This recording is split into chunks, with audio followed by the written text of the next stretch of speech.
Yo, what is up, everybody? Thank you for joining me here on a Saturday. Welcome. We haven't done this in a while, I must say. But we are back to business, folks. Back to our monthly track reviews, reviewing people's music from the community.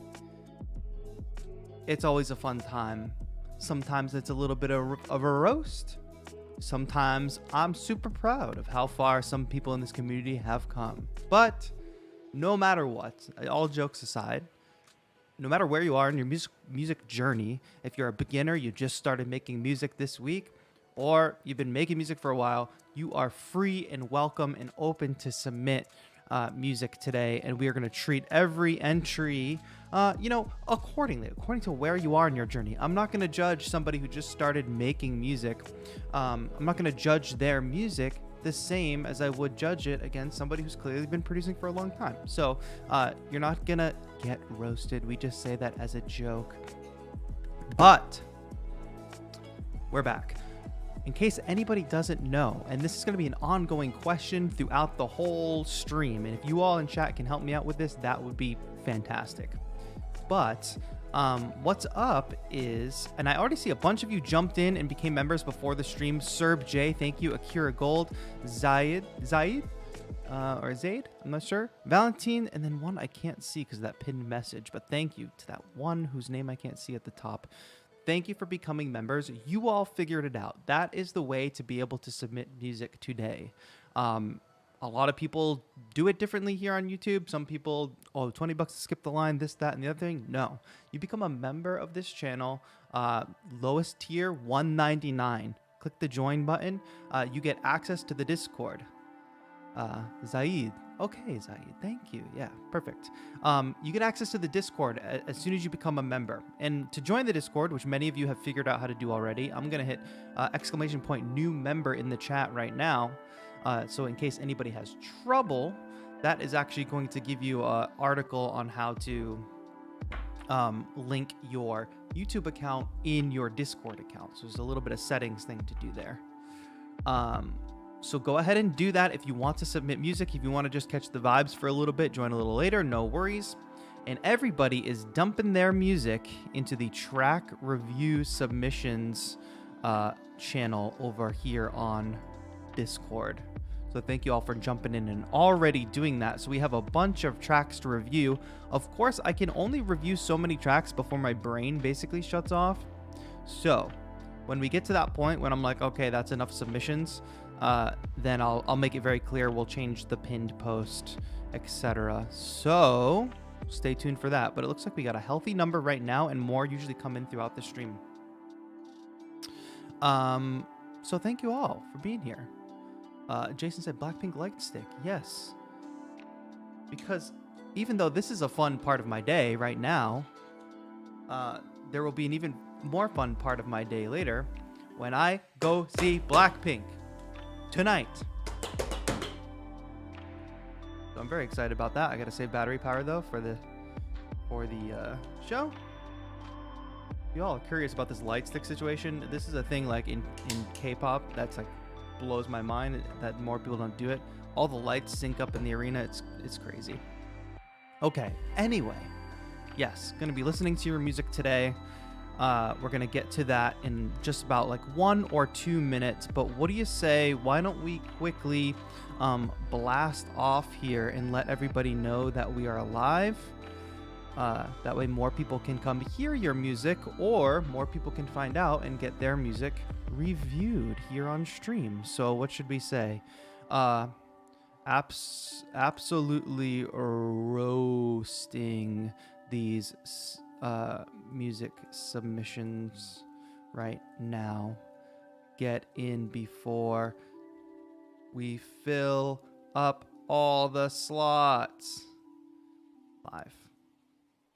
And if you want to help support and you want to go jump over on Twitter and hit the retweet button, help us reach as many people as possible with this stream. I think this is a pretty good community. I think this is a pretty helpful community. If you agree with me, help me reach more people. That's always a huge help. And, you know, I talk about the roasting thing, and I just have to show you all this meme that I saw earlier this week, because sometimes it's like this. Sometimes you all submit music, and it's just like this. So I'm not saying anything. The meme says it. It's the meme saying it. It's not me saying it. Sometimes y'all submitting music like this.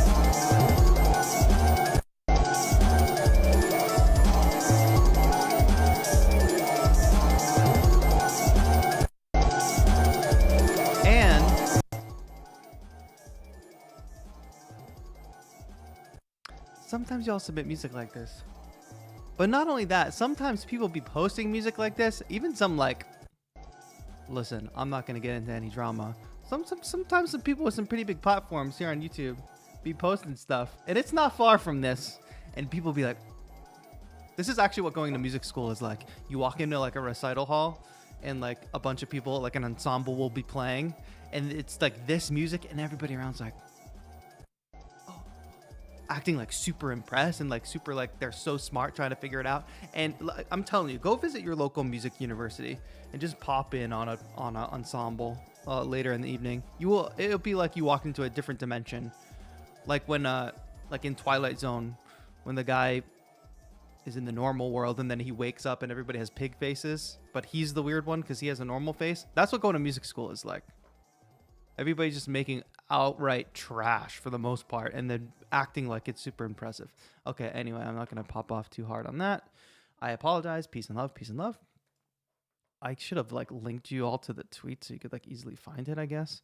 But yeah, help me blast this off on Twitter. If you can, go give a retweet. Right now, Twitter is still working. Who knows about tomorrow? So let's have as much fun as we can before we all move back onto MySpace. And what else do we have to cover? Last thing before we start listening to music. Black Friday is upon us. So what that means is there's lots of amazing deals. And earlier this week, I did a stream on all my favorite deals, and I demoed sort of like each of the plugins and each of the things that I saw that were good and on sale. If you want to go back and watch that, great. If you just need a refresher, all the links are in the description. And Nightbot will be posting some links throughout chat on a few of like the deals that I think are the best. There's like a $600 plugin bundle for only $29 if you use my code and my link in the description. And a lot of those down below are affiliate links. So if you are looking to get yourself an awesome deal, pick up some new gear, some new plugins, you can also be supporting the channel at the same time. So we're basically playing the game against these big corporations, right? You could support the artists, you're getting a discount. Boom. Let's take advantage of these moments if we can, if you feel obliged. But yeah, any Black Friday shopping you're doing, check my links in the description of this video. Check earlier this week's stream, the Thursday stream, and you can go back and see what all those deals are, and you can see them in action. But yeah, Erod says picked up the lo-fi bundle with vibes. For sure, that is one of the best ones. That's the $600 bundle that is discounted at $29 with my code. Did you make this beat? Yes, I made this beat. This is a video on the channel. I always use this video as my background music, but you all can find this video too if you need like an hour of music to play in the background. This is one of my favorite locations to shoot here in California. It's like this cool beach cliff situation. And I am actually on this note. This is a long playlist, like a 1 hour. I have about a 40-minute playlist dropping tomorrow. I know I said that it was going to drop last week probably, but I just put together like another long form video playlist that's going to drop tomorrow morning. So if y'all need another one, you can get it. Will we be playing people's music, or am I too late to submit? You're not too late to submit. Just make sure you pay attention to all the details on how to submit. Also, can I pay to get on your playlist? No. Imagine what a shitty world it would be if you could pay to get on my playlist. Imagine what a shitty world it would be if you could get on people's playlists. I'm going to pause this thing.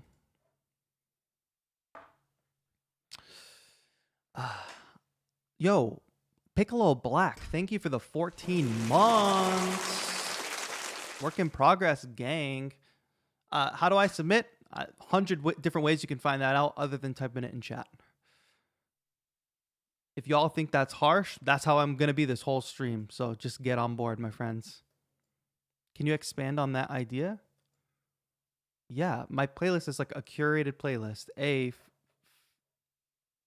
Because my playlist is curated. Like, it's people from, first of all, it's a community playlist, right? So it's people from this community. It's not just like randos. And that's a beautiful part of it for me.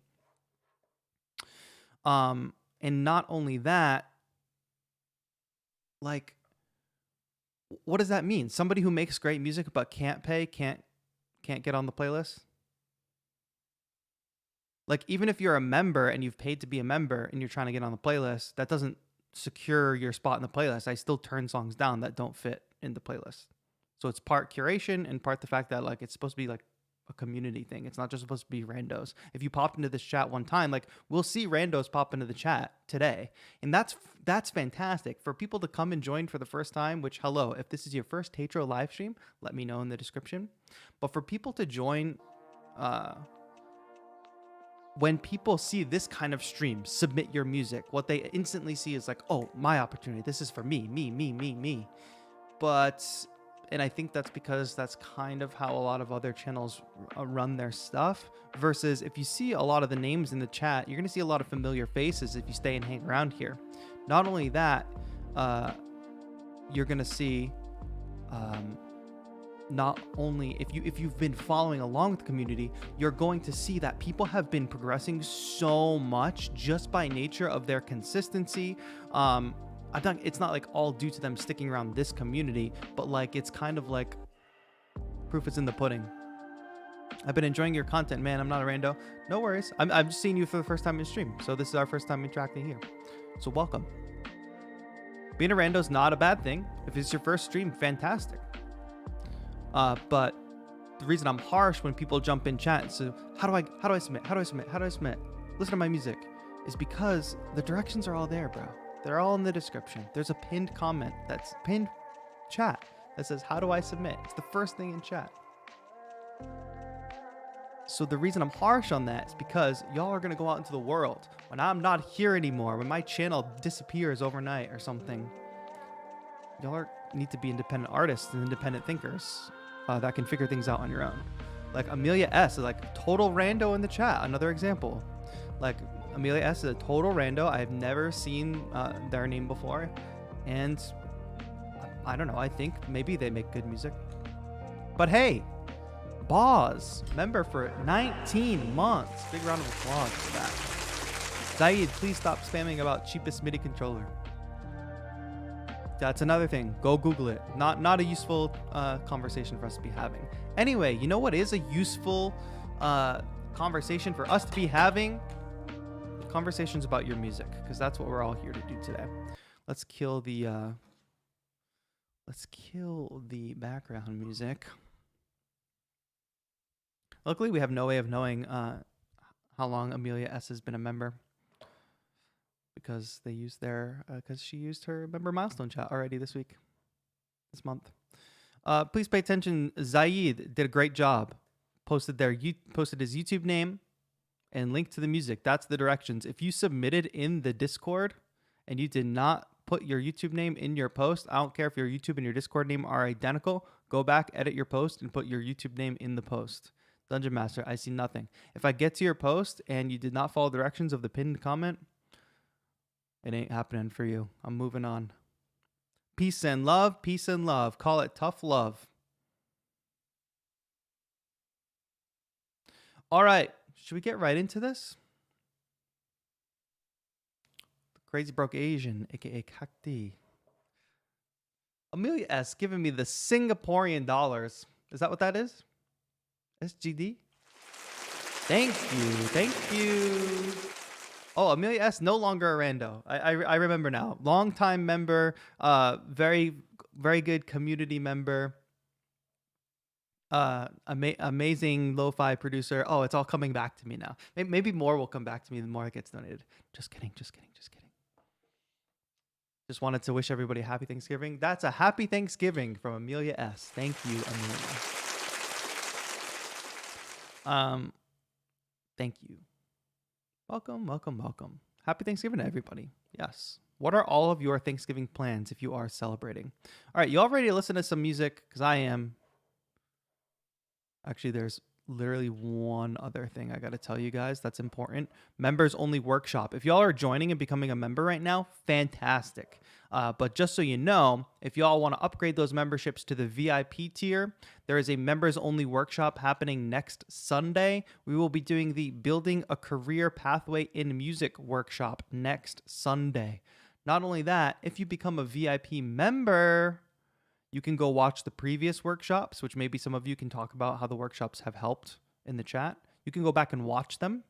Obviously, they're not live. You'll be able to do that. Watch this new one live, though, next Sunday. And then you can get access to all these members-only videos, as well as some free sounds on the community tab. Any member should go check the community tab because there's free sounds for everybody. But VIP tier has like a full pack involved there. Right. Okay. Members only workshop happening next Sunday. That's for VIP members and above. $4.99 tier. I try to deliver as much value as possible for that $4.99. Hopefully it's more valuable than your $4.99. Anyway, time to listen to some music. Cacti. Cloud 9. Shall we give it a listen? I'll be listening to about the first 3 minutes of every track pretty much just to keep things rolling.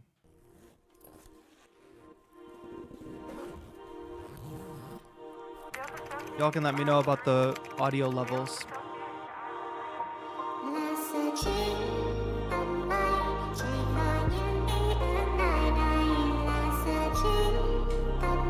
Is this Thai?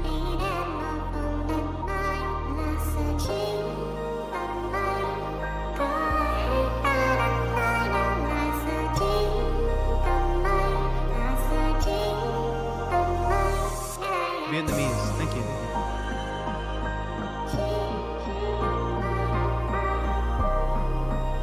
And it's your voice. Cool.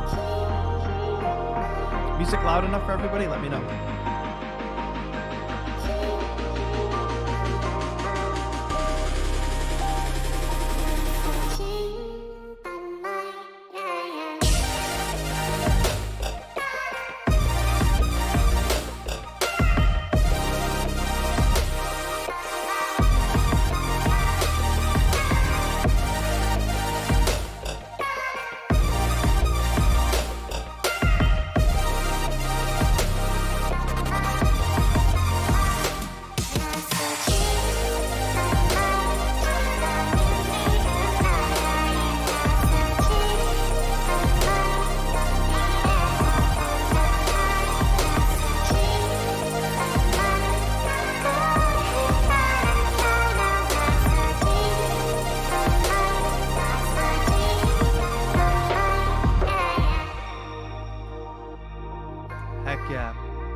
That's only the midpoint. That's interesting.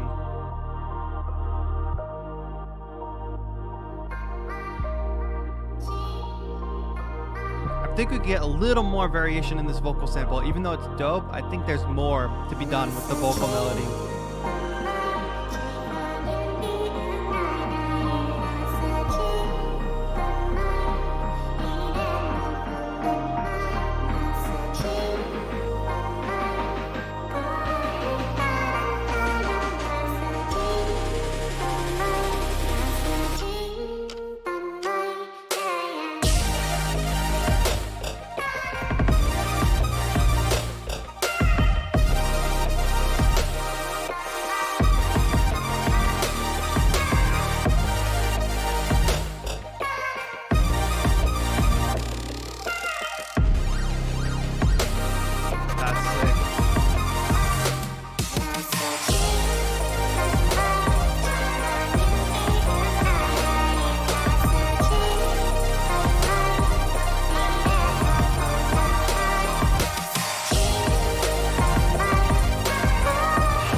This is dope. Really, really powerful track. What did y'all think? Drop your emojis in the chat. Let us know how you're feeling after that track. Cacti, great job. Really powerful track. One of your strongest yet, for sure.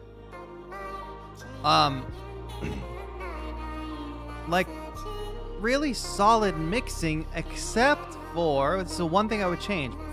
I already give it compliments, right? Beautiful track. I like the structure. I like the sounds. I like the melodies. It's powerful. In the beginning, the vocals are fine. The vocal melody is great. It's a catchy vocal melody. But when we get to the end, or some of these more full sections, like this sounds great, right? Little vocal hits, sounding good. But when this melody comes back in,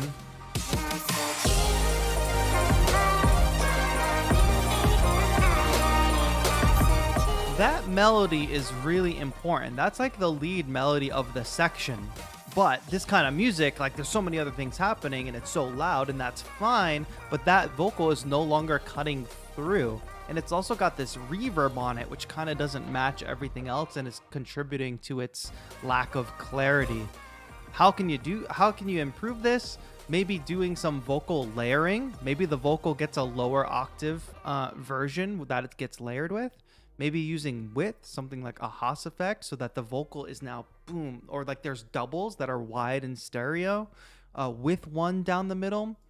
Because one little voice like that, like it's very difficult to possibly have it cut through a mix that's filled with all these blasting cool synths, you know what I mean? So some way to make these vocals pop out through better. Because this track does go through an evolution. So in the beginning, it's fine to have the vocals sound like this. It's sparse, it's quiet, but the vocal melody should evolve with the rest of the track, and it should get bigger here.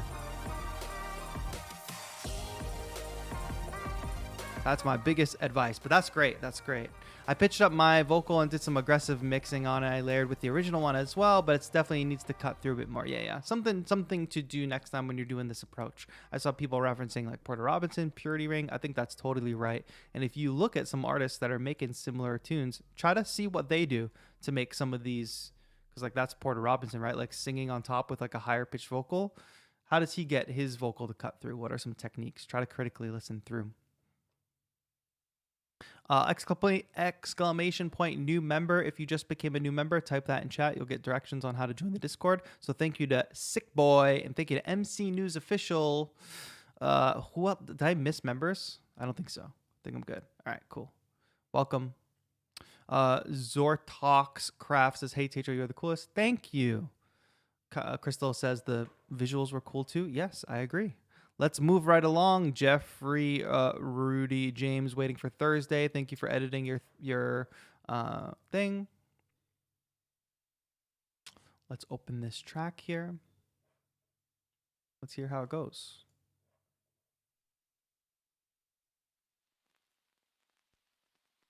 Here we are. Ooh. New member, exclamation point, new member, not new member, exclamation point. Remember this.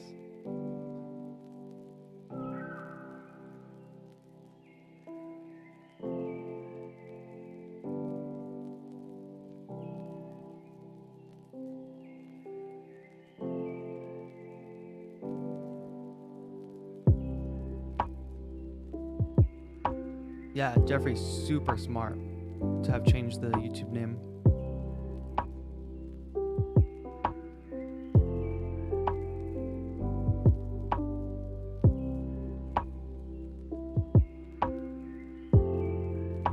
This is a really wholesome chat, not gonna lie. I hope so. It's supposed to be a nice supportive community.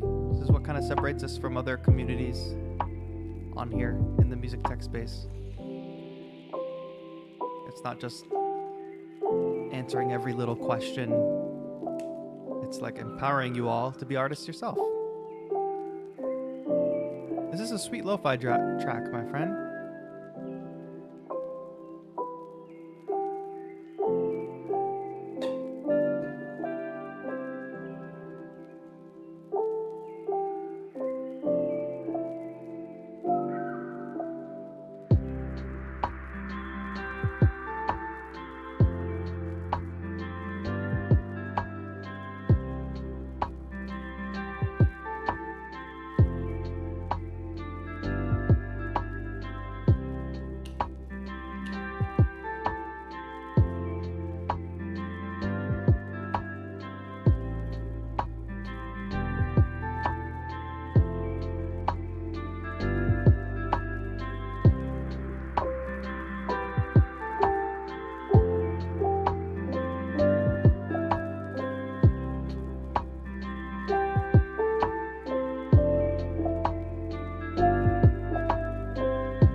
So what this track is doing a really great job of is moving between every 4, 8, 16 bars sections and introducing something new. A nice sweet melody, whether it's on the guitar or whether it's on the piano, and then later, by this point, by that fourth quarter or that last third, bringing those all together so that they're playing together, and it does a really good job of that. And the melodies are really sweet, and all the sound selection is perfect. Sound selection is underrated skill, but these obviously all work super well, even with the drum sound selection.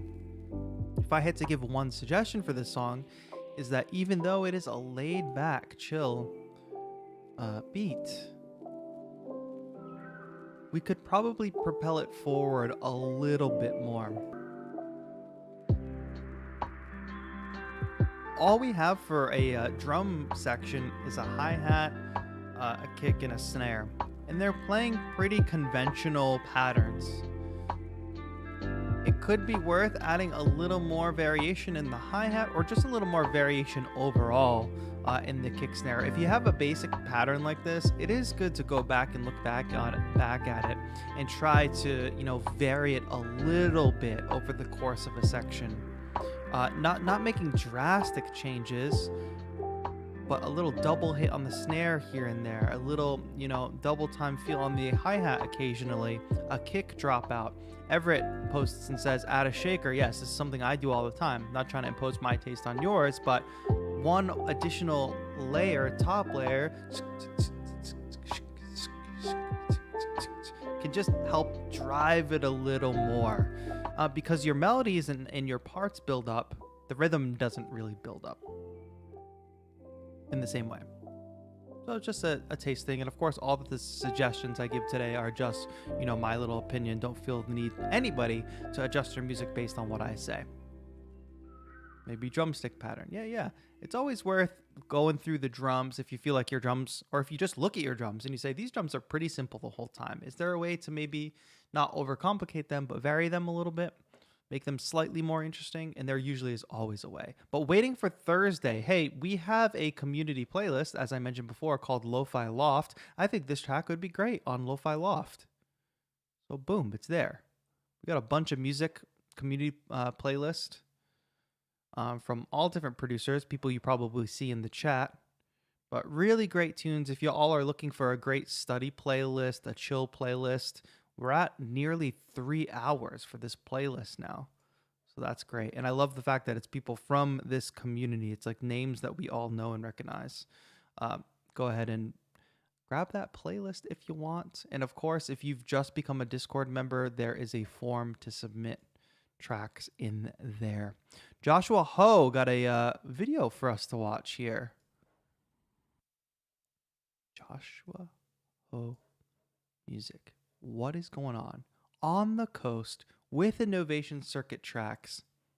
Dawless Jam on the Great Ocean Road. I cannot wait to see it. Simona Lim says, hello, Teacher, I just tuned in. What's up? Not much, Simona. Listening to music from the community. Thank you for being here.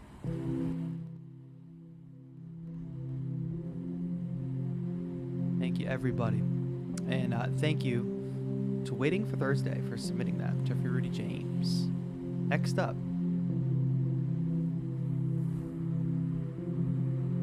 we got some annotations. Y'all are having a good time. Let me know in chat. Show your support for the artists. Go give them a follow on their respective pages.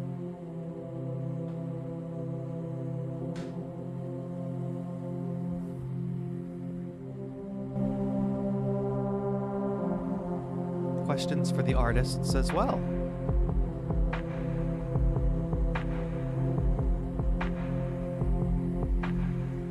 Are you reading all the chats? Yes, I am.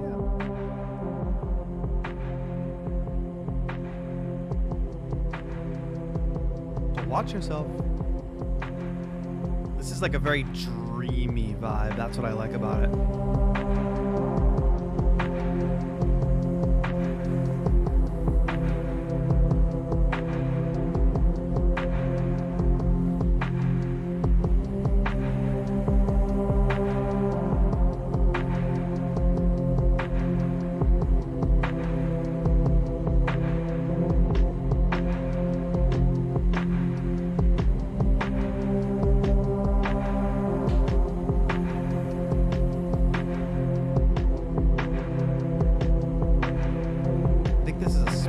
video format.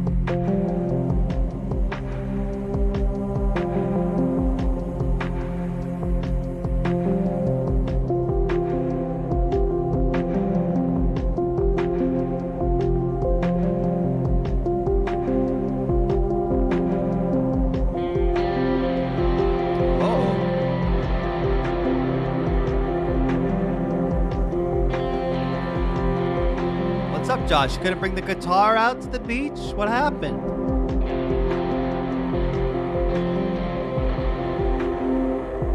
Check it.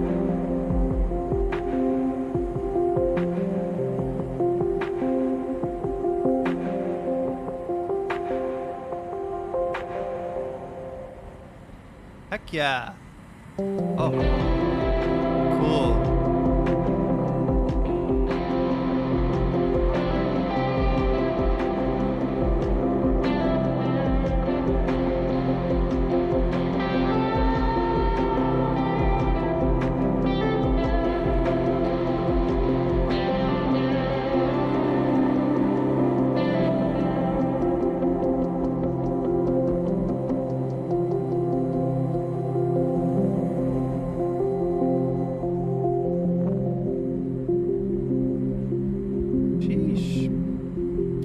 Great use of the Novation Circuit tracks, and I love that you didn't leave it limited to, even though I was like making a joke about like, oh, it didn't bring the guitar out to the beach.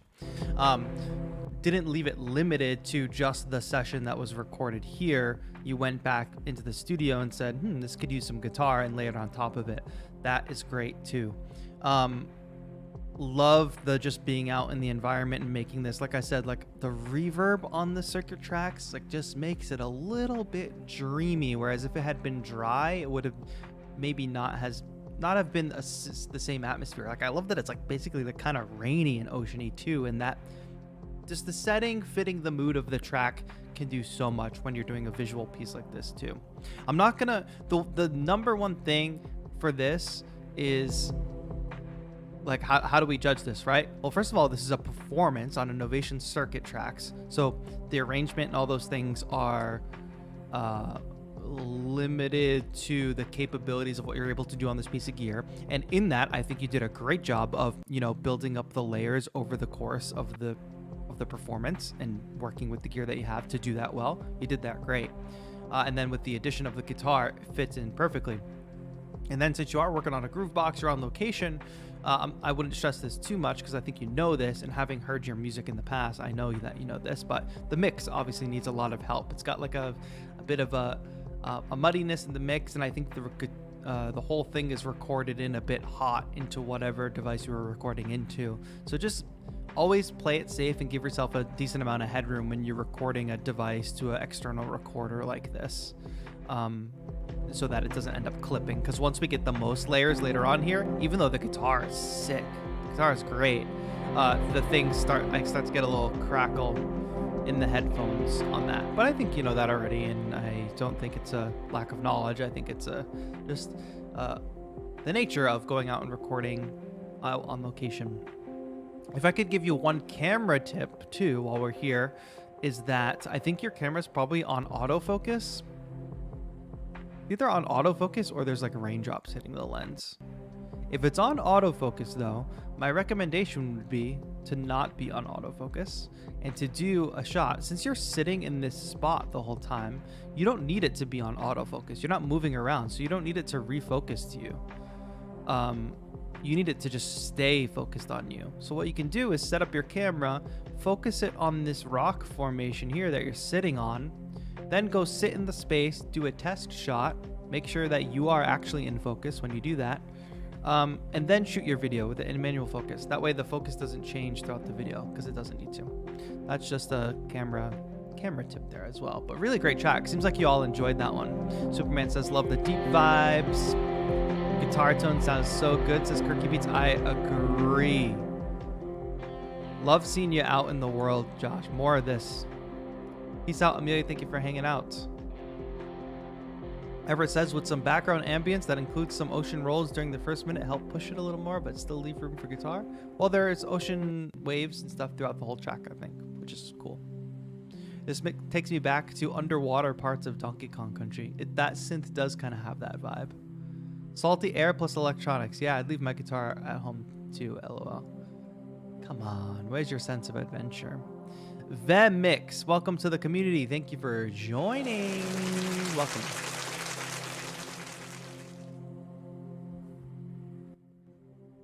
Amelia, have a happy Thanksgiving.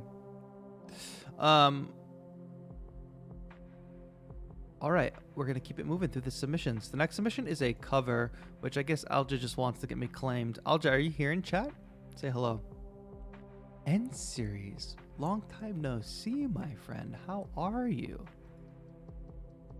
Let's pause that. Pause that. Let's get on to the next one.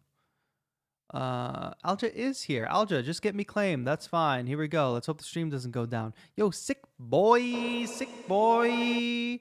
Thank you for the full cover. Claimed? Yeah, of course. Somebody else's work and you're covering it. Doesn't matter. These streams always get claimed anyway. It's not like they make money on ad revenue. Y'all know this song? Panic at the Disco tune. Let's hear Alja's take.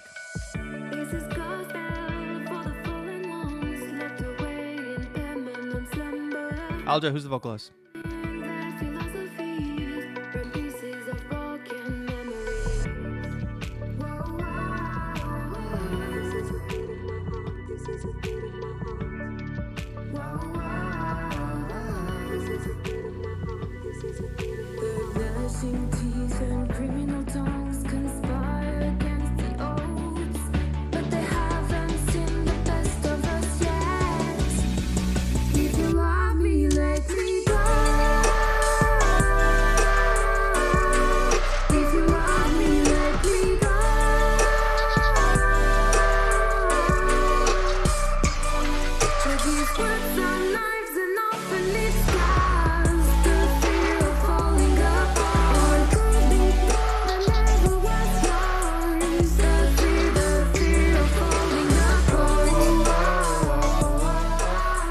My initial reaction is this is a good take on the song. The musical ideas, the converting it to a cool electronic track is cool. However, the mixing needs a lot of work. Oh, what happened here?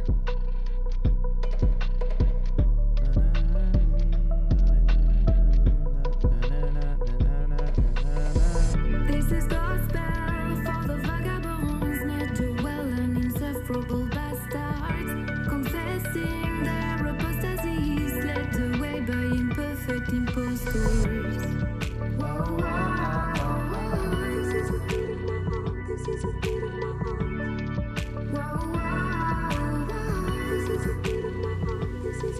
Don't try and sleep through the end of the word and bury me. Wait, what's happening?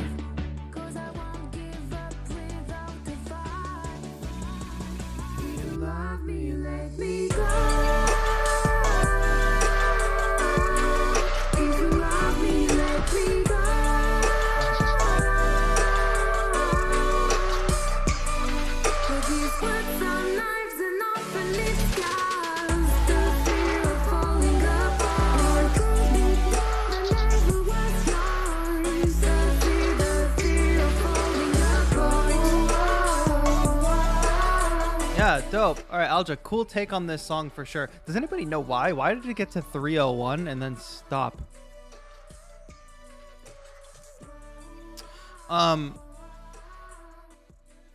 This is, like I said, good take on the song, like really good ideas and ways to like turn the chorus into a drop and cool electronic stuff. Not sure what happened with the second verse. There didn't seem to be lyrics there, or that instrumental section. That just seemed kind of odd. It wasn't like showcasing enough of an instrumental to warrant there to be no vocals there. But yeah, the mixing, it just needs a lot of help. I hear a lot of like over compression.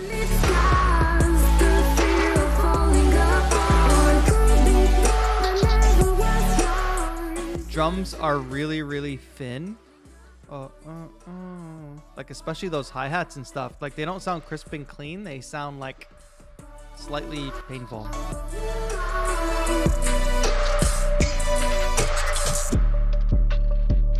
That kick in 808 is nice. Some of these synths are nice. Like this moment, even though I don't like this because it doesn't have vocals randomly, this is a nice sounding section.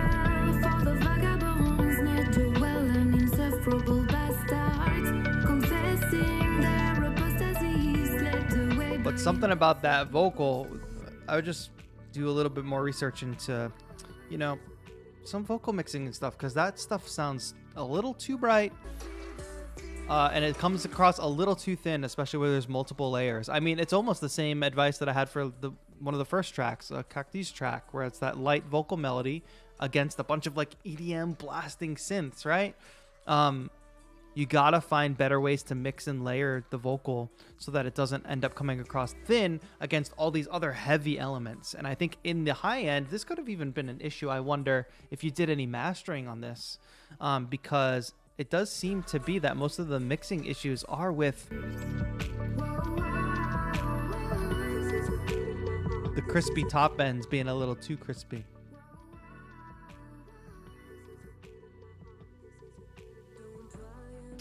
But Alja, cool take. You got to work on the mixing though. That's the next thing for you. Your musical ideas and all that are great, but if you can't get a mix right, then it's going to turn people off. So try to spend a decent amount of time focusing on that, and I think you can do it.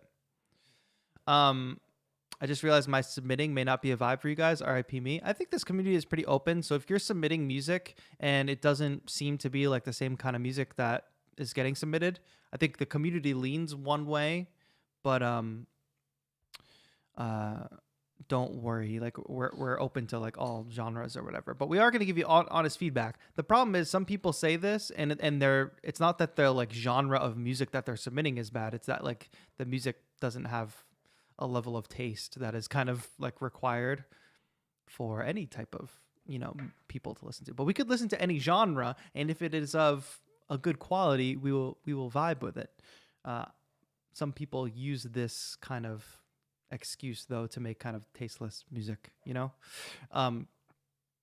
Yo, Hap Music, I'm gonna be honest, this really bothers me and it really makes me think like super low of you. Hey, can I share something? Smiley face. No, literally everybody else who has wanted to share something has either taken the steps that they need to share or has realized, oh, I can't share this today because I'm not able to follow these steps, and they've not been spamming the chat. So you keep texting like, oh, what, I'm supposed to feel bad for you? I don't have the $2 hairs to join and submit. What? So does everybody else who wants to submit but doesn't have the $2 to submit. So what? Just because you spam the chat, I should let me submit, sir? No.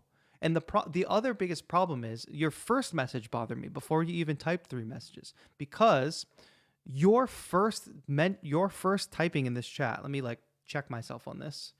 Hap Music. Yeah, you typed 3 times. Your first chat in this chat was, hey, can I share something? Not vibing with somebody else's music, not giving any encouragement to the rest of the community, not even just like an introduction, hey, everybody, nice to see you. No, it's just like, how can I be self-serving? How can you do me? This isn't a kindergarten class, my friends. And I know like YouTube is open to like all ages or whatever, but we've got 12-year-olds in this chat. I know that we literally have 12-year-olds in this chat that has better like social awareness than that. So just put yourself in check on that, and anybody else. Like, I know y'all are not used to hearing this from people on the internet, because it's usually like, yeah, please subscribe, please like, yes, I love you, all your music is so perfect and great, subscribe, like, join. No, that's not useful for anybody. So you want honest feedback, you want tough love, come here. You don't want that, there's plenty of other producers out there that do live streams that will tell you everything you want to hear. Anyway, aside from that, Superman says, I like when takes are like this. Okay, I gotta slow down. Damn, that horse is nice and high. Right. So are you the minority in the chat, or is everybody saying the same thing? Like, is everybody agreeing with you in chat? Is it just me, or is everybody agreeing with you in chat, Hat Music? Let me know.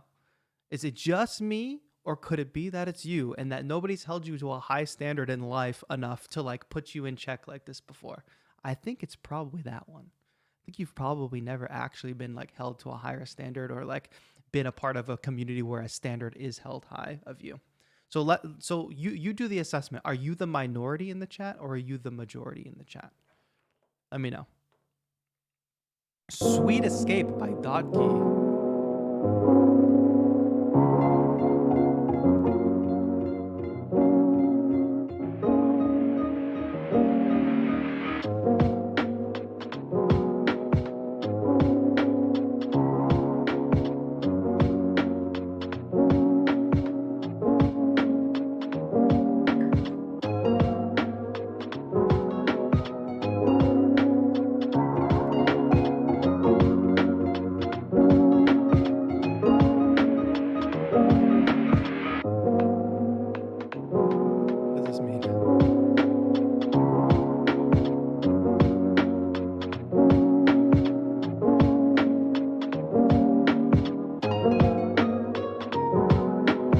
sounds like it came straight off of 404.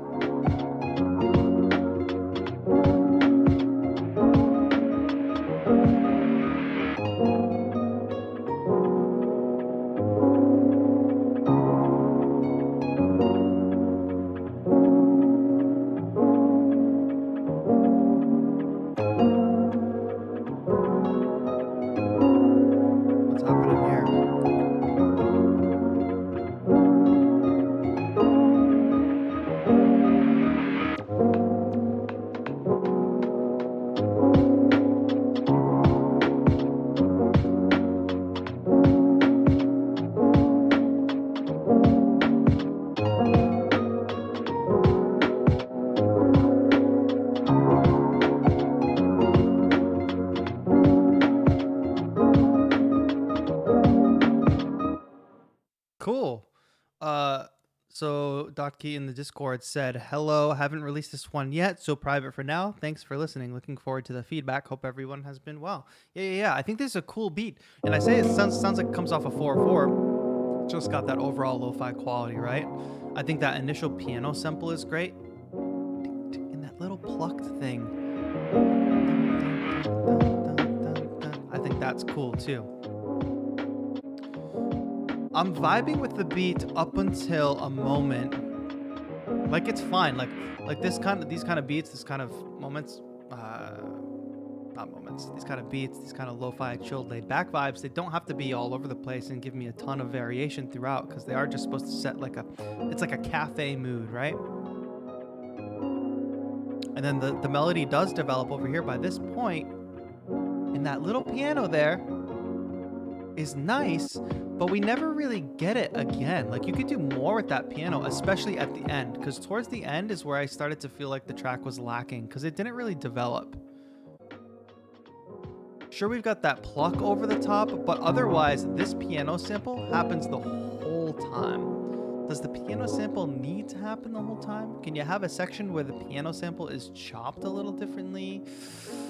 Doesn't have to be too much, don't go overboard, but when there's an element that runs through a track the whole time, it does make me raise a little bit of an eyebrow, like, could have done a little bit more, I think. And it could even be like filtering as a performance effect, like pulling some of the low end out during some of these, like a bridge-esque section, could help a lot. I would really like to hear the chord progression change at some point. The problem with that is usually that it's based on a sample and people don't really rearrange the sample or chop it. But you can do that. It's not always possible or easy based on the chords that you have in the sample, but that's where some limitations can come in. But also, I don't hear a bass. If you had a bass, you can transition from a section where it's piano sample plus bass into a section where it's just like bass and drums rocking almost. You know, there's lots of options to do, but some section with a little more variation and then develop the piano idea, make the track evolve a little bit more. Don't go overboard. Not every track has to be like a cinematic masterpiece, but I think it's going in the right direction, Docky, for sure. And Docky has music over on the Lo-Fi Loft playlist as well. So it's headed in the right direction for sure. It's worth just looking at other tracks and, you know, seeing how do they transition from chord progression to chord progression? What do their varied sections look like? Or how do they keep maybe there's a track that you really like that keeps the sample throughout the whole thing. What about that track is interesting throughout? Chadwick Ryder tried turning my Beattober 22 submission into somewhat of an official track. Okay, I remember somebody told me that it's because I have multiple Spotify things open. So I got you on that. Spotify won't be weird. So the track is called Alone. Let me catch up with chat before we talk about this. Louis Madanat, another member. Welcome. Thank you. If you are a new member, go ahead, ! new member. It's amazing. Despite what Hap Music says, people keep joining to submit. It's almost like supply and demand is a thing.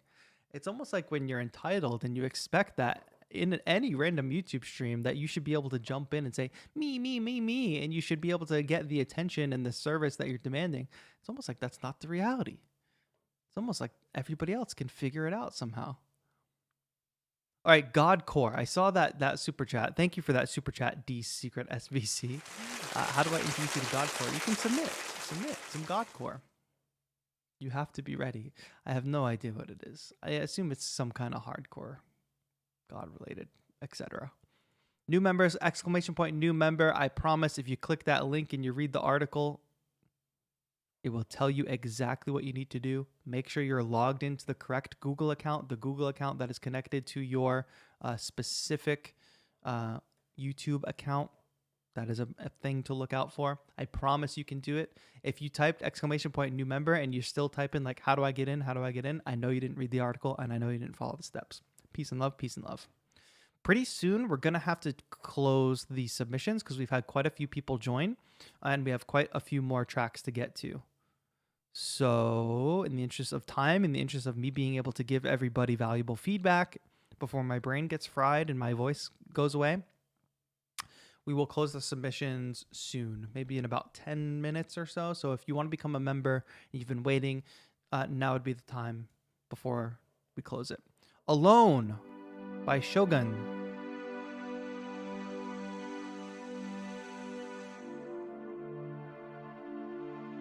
Shogun has some mixing concerns on this track, lacking mids and thumping bass. From childhood, I have not been out of this world. They only mixed it on I have not headphones. seen as others saw. I could not bring my passions from the common spring. From the same sources I have not taken my sorrow. Thank you, Lue. I could not awaken my heart to joy at the same tone. And all I loved alone.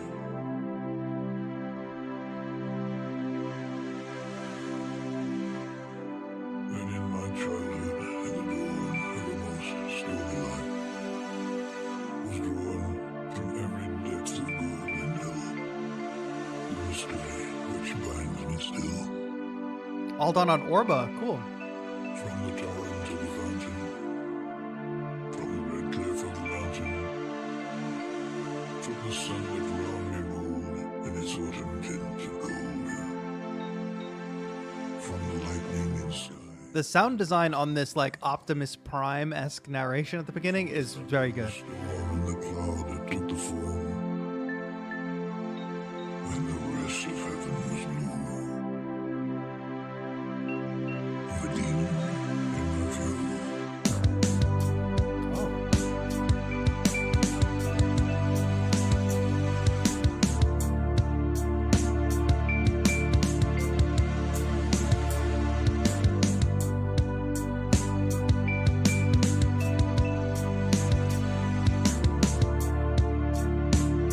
What's up, Nascent?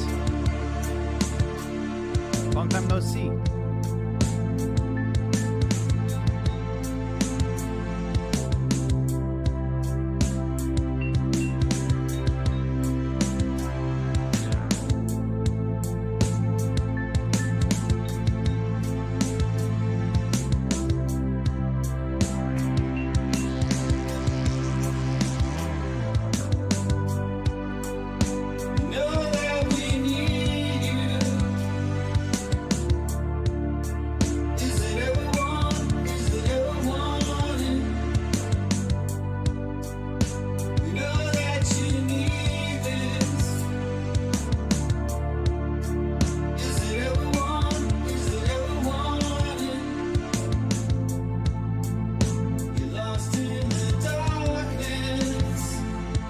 Dope, like 80s kind of vocal. First time recording vocals too. Yeah, so the mixing concerns that you shared are not like I'm not jumping out saying like, oh, mixing is the biggest issue with this track. I don't really think it is. I think it's pretty straightforward. You've got the synth pads. The vocals don't sound too bad. I think there's some ways you can improve it. And I think the strength is in its simplicity, right? Because you have the synth chords, you have a drum set, and then you have the vocals. There is the occasional that plucky thing that's happening. Dun dun dun dun. That is not working for me. I don't even know what that is. I don't know how it fits. It doesn't feel like it fits. I would just get rid of that. It happens occasionally, and Yeah, just like think, how does vibraphone fit in this space? Especially a vibraphone like that's playing that musical idea. Like I'm sure if you told me you have to add a vibraphone line to this song, I could make it work. It wouldn't sound like that though. Like that's such an odd figure for this otherwise like synthwave 80s kind of track. Oh, cool guitar coming in here. Oh, like plucked sound. So it's all composed on Orbo, which is cool too. What I was gonna say is number one thing that jumped out to me was when the drum kit comes in. My friends, I can spot when you just loaded up the stock drum kit from whatever plugin.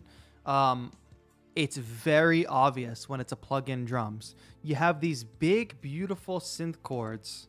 They've got space on them and everything. And then you drop in this drum kit that sounds super clean, super upfront.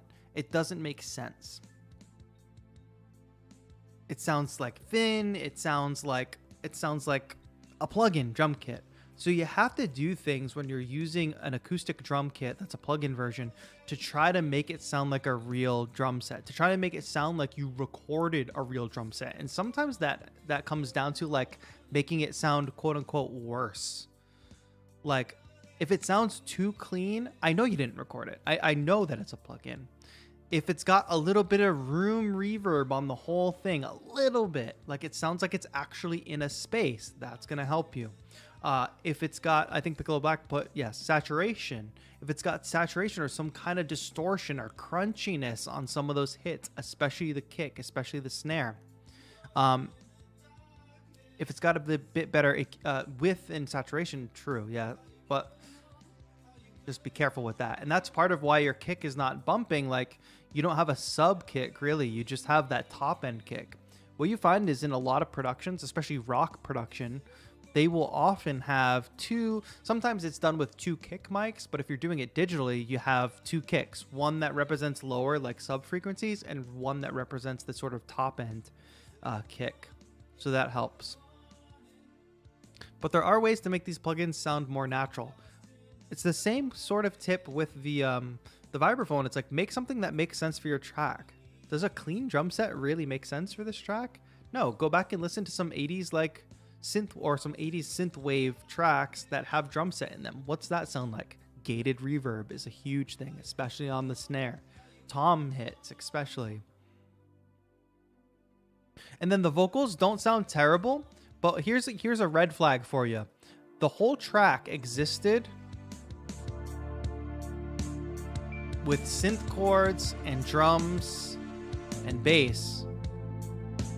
And then the vocals just came in on top of that. When you are like bringing in different layers of focus and things like that, the mix should be changing. Like if the synth was the thing we were supposed to be paying the most attention to, and now the vocals come in and the vocals are now obviously the thing we're supposed to be paying attention to, just layering them on top is really not what needs to happen. First, there should be some transition or something that a little foreshadowing that shows us vocals are going to come in. And then the vocals need to take center stage, which means whatever else was center stage before, it needs to move somehow. To reference like rock mixing again, like there's a great mixing book. I forget what it's called now, but it shows like the different mixing sessions of like Smells Like Teen Spirit, I think, like Nirvana.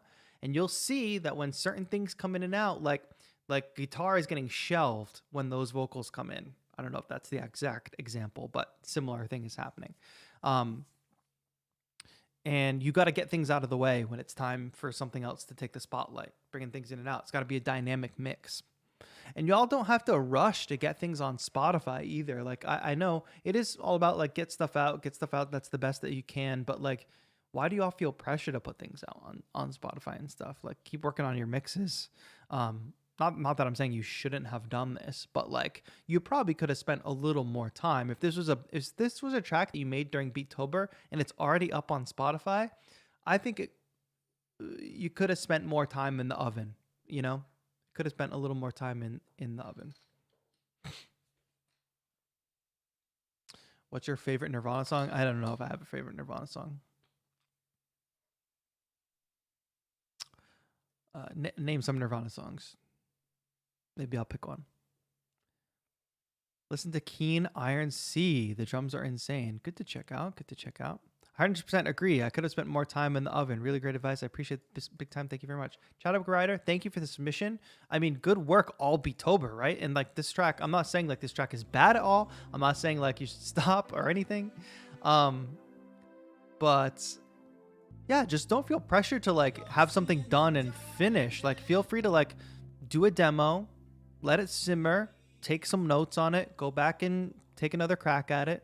Go watch some tutorials, go listen to a song that you want to reference and take notes on that one. You know, it's all a long process, especially in the beginning. And I see you wrote like, I hate music production YouTube. Not because Sanjay C. Love Sanjay C. The thing that I'm referencing though is I have it at -14 LUFS as requested by streaming services.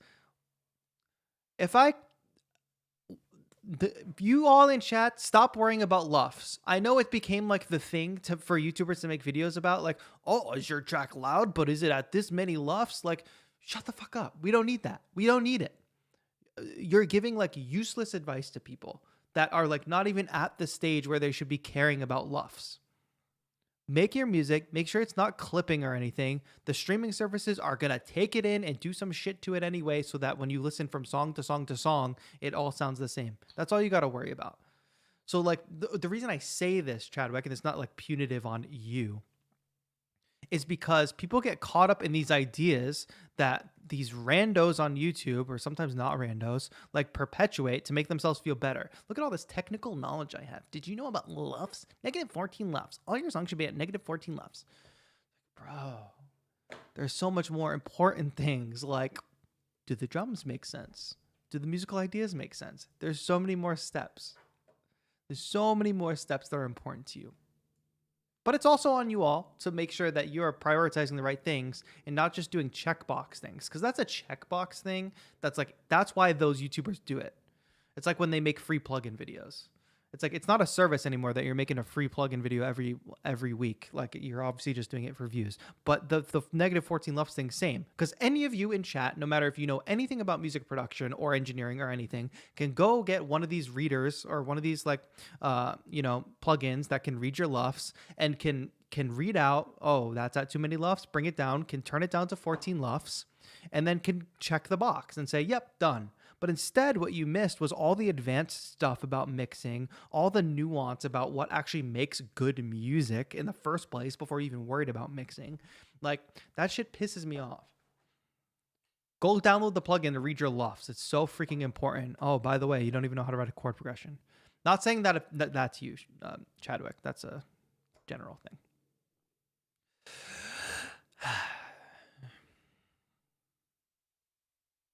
Dungeon Master says, in the member stream, Tetro workshopped a process of analyzing music we listened to, and it made a big difference in how I make music. I think that's the number one thing.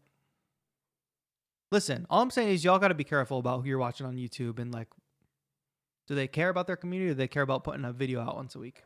There's lots of them out there that care about what they're putting out once a week. Ricky Tina, Sanjay C, LNA.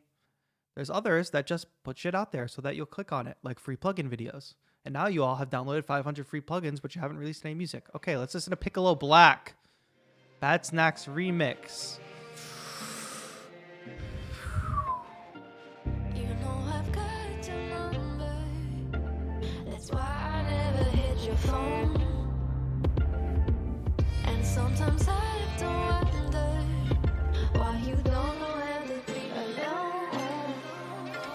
I heard you got a new girlfriend, back swiping right before I left, man. You just Cool groove. she's letting, and I'm wishing it all the best. You're lucky that I'm not calling your girl to tell her you still got nerves when you hear That's a me great up melody. and say you miss me. You're lucky that I don't stoop so low like someone else I'ma know. You're just lucky Cool. that you Smart. ever had me.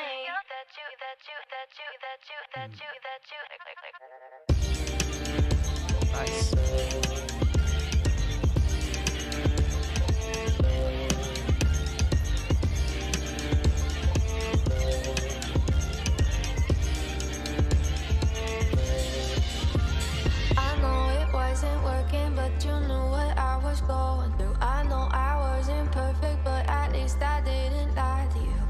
You said way more than you needed. Like I hope that left you feeling real good. Nice. So the vocal stems are the only part from the original song. Good to know. Are there like constraints to this? Is this like a challenge or like a thing that she's doing, like a contest? Let me know what the constraints are. So the strings aren't even from her. Sometimes I have to wonder why you don't know everything. This beginning is great. This drop, fantastic. Heard you got a new girlfriend back swiping right before I left, man. That stick. You just said that's what she's letting, and I'm wishing her all the best. You're lucky that I'm so cold. Okay, and then we go into this midsection. Great, great, great.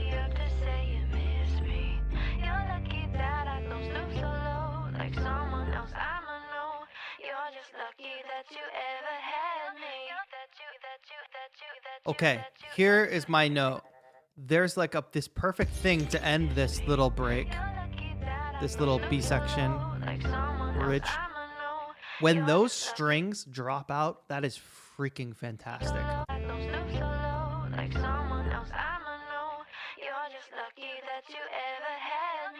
In my opinion, you're just lucky that you ever had me. Extending this into the that you, it takes too long. It takes too long to pull when that tension gets pulled away. Like I can feel it coming back. I really want it to come back right after that phrase. That you ever had me. I really want it to drop right there.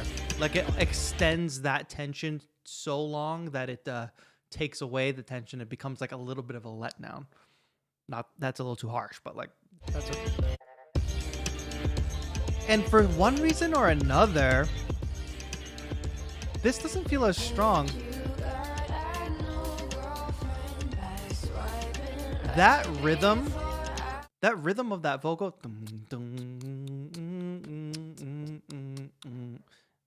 being absent here,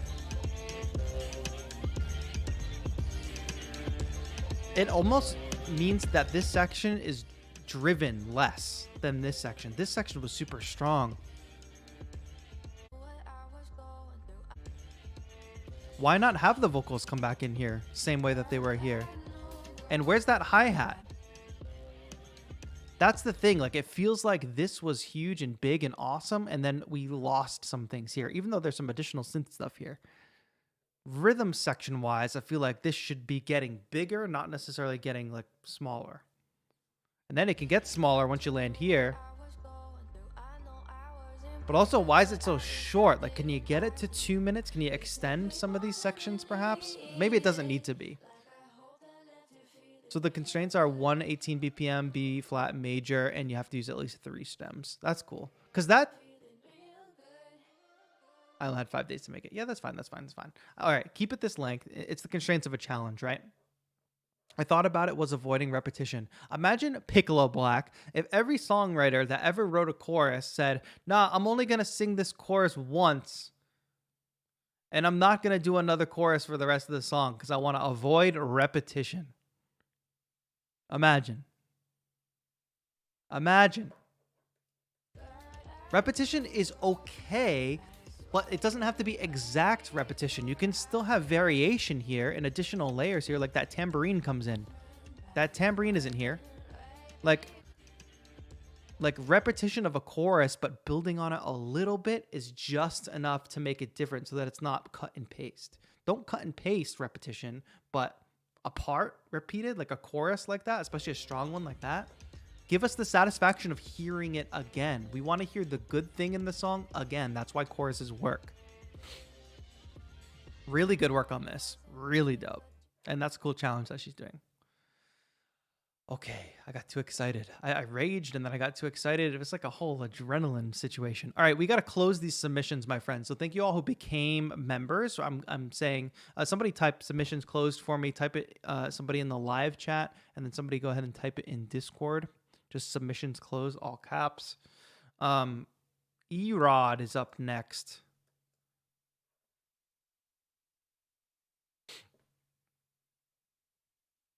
Erod, what you got for us? Deja Vu, you're the last one. All right, you're the last one. Thank you, Moon Goat. Let's pin that. Submissions are closed with peace and love. With peace and love. Anybody who comes a member after this will not get their song reviewed. I apologize. With peace and love.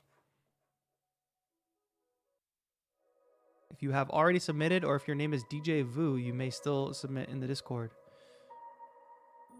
Thank you, thank you. This is a serious message.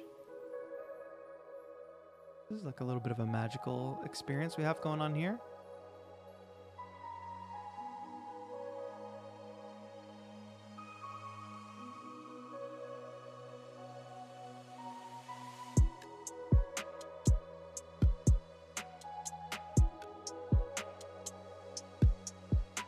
A little quiet here at the beginning, so I'm a little bit worried about this spike that's coming up. It's going to be nice and loud. But DJ Vu, thank you for becoming a member.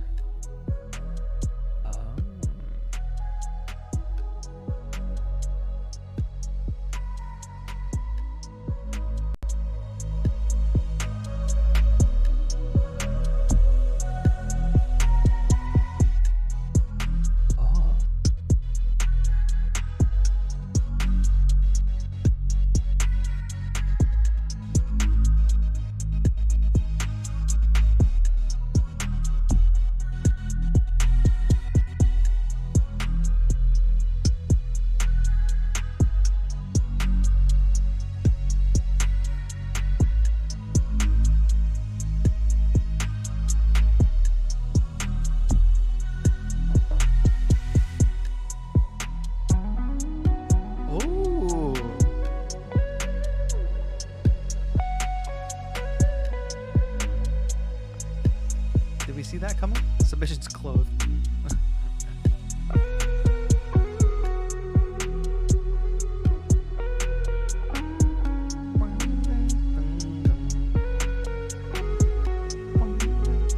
Little calm response there. I love that.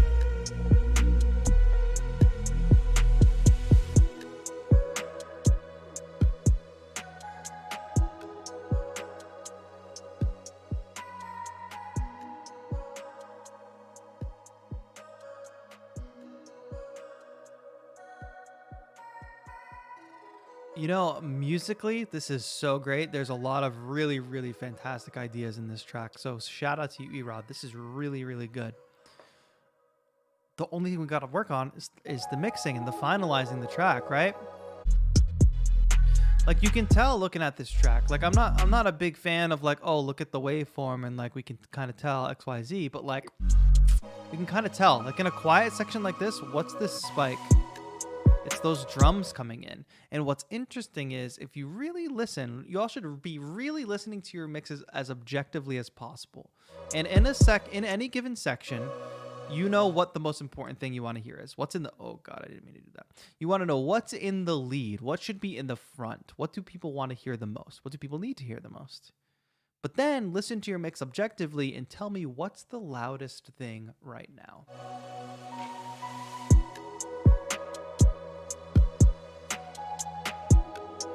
The kick is so much louder than that melody.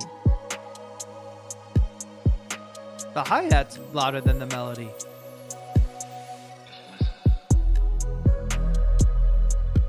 Right? So like drums are important and your drums cutting through is important, but don't do that in a way. You got to do that through mixing, not through loudness, not just through making it louder. So this section is an important section to point out too. This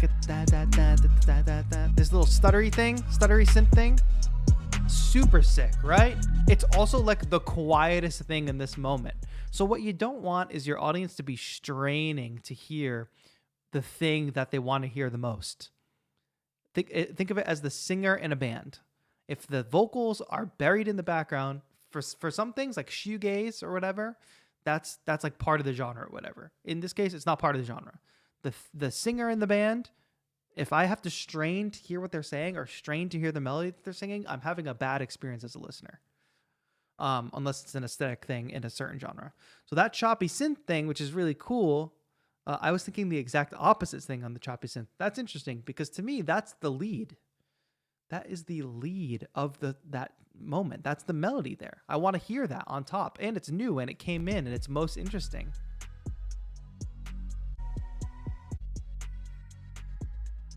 So hearing the drums just on top of everything and everything else, you know? And there's a random drum hit in there that's not the kick. What is that? Where is it? Somewhere. That. Whatever that is. That pops out of nowhere. And then there's this sick guitar.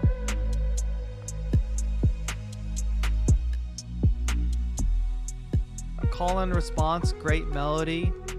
It was the sub bass. If the sub bass is doing a random knock like that, you gotta be careful. But yeah, listen, everybody. The process for like making a track and releasing it, I know you all are like making the tracks and then you're probably doing some mixing as you go. And then probably right before you export it, you do a little second pass where you try to mix it or whatever. But if I'm being honest, and I just finished all my 5 lessons that I sold for the Beattober fundraiser. And I try to like make this as clear as possible to everybody there, is like when I'm working on a track to really finish it, once the music is locked in, and you know, of course I've mixed on the fly. Once the music is locked in, it's taking me like at least another month, maybe at least 7 more exports until I get to the final version.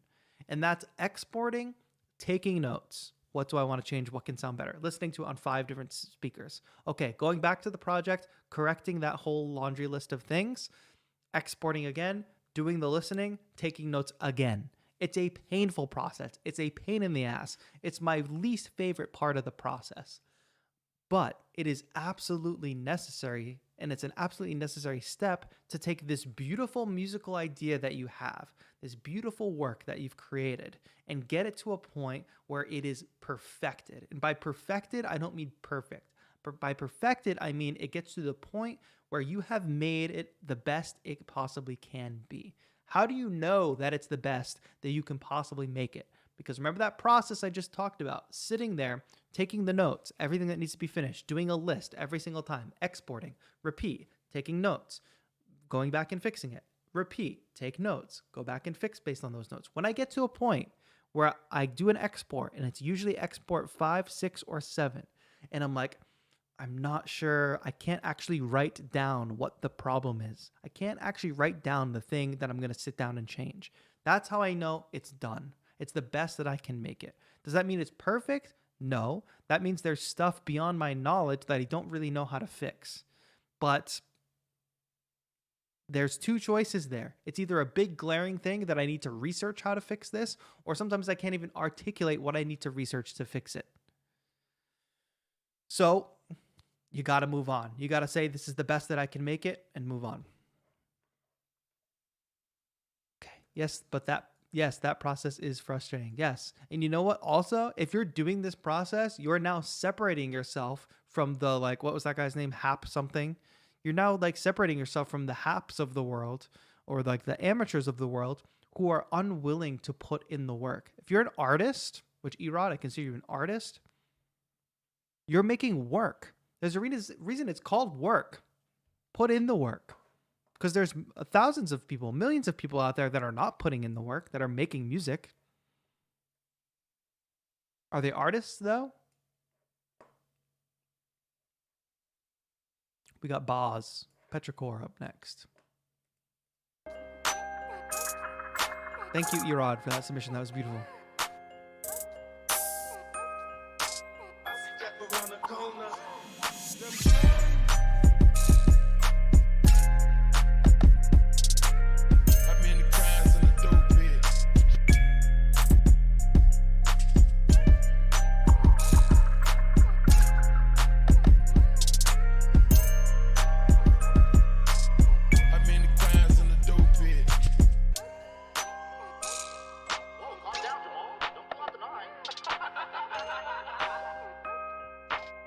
Cool vibe. Some of these perks can be mixed better. They're like just popping out of nowhere.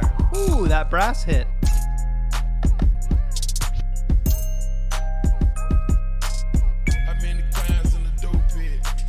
Like like that clave sound is just so odd.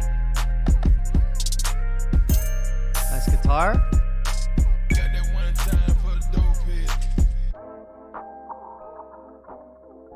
What's happening? Just strange. Key change? Not sure what that was.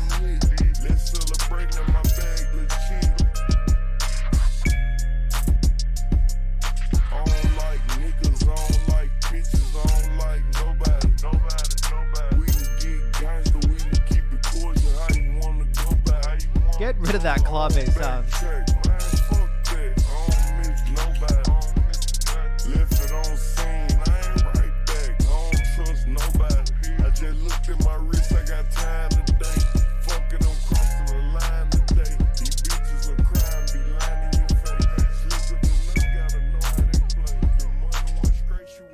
That 808 is doing interesting stuff. I think the 808 could have been a little bit more conventional in terms of like the notes it was playing, the bass line.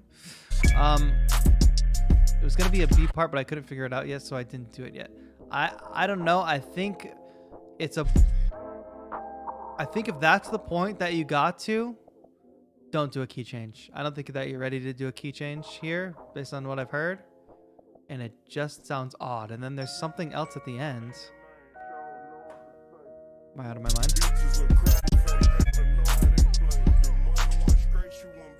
Like it just like a random sample with a new key change. Don't do the random stuff. My friends, avoid the random stuff. The random key changes. Don't do it. If you find yourself doing a random key change, you're probably not ready to do key change. Because, I say this because the overall vibe and what you have going on with this track anyway is dope anyway. It doesn't need a key change. Same sample with a key change. Why? Why? If you were going to do a key change there, you needed to like do the rest of the song in a key change, which I could see happening, but not in this transition. You can't have two keys cross over each other. It's going to sound bad. Roll your eyes at me again, Mikhail. Roll your eyes at me again. All right, anyway. So overall vibe and the cool things you're doing with the perks are cool. I like the siren sounds. I like the top line vocal, and I like using some of these more traditional, like there's some like Latin percussion in here, like over the dark trappy. I think that's cool, but you got to mix those appropriately. They got to be happening around me. They can't be happening in the center, and they can't be overly bright in this otherwise kind of dark trap vibe. The brass hit is fantastic. That is just dope.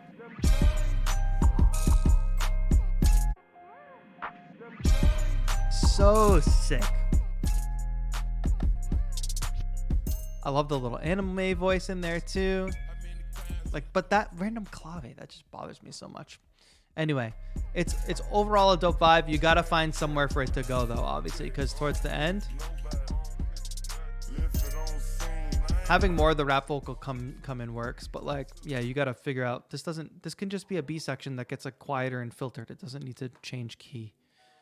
No random key changes. Stop random key changes.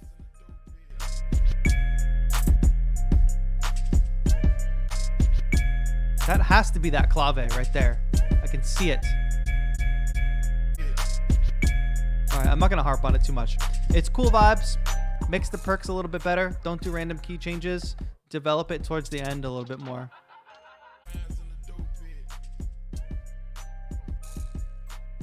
There's lots of options for creating variation. You gotta realize, like, you can vary the song without doing a key change. I just don't want to run the same thing the whole time. Right.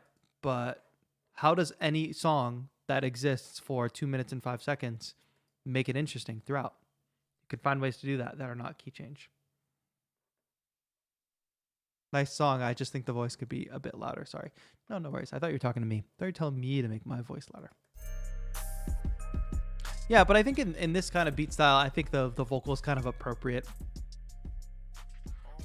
Appropriately mixed.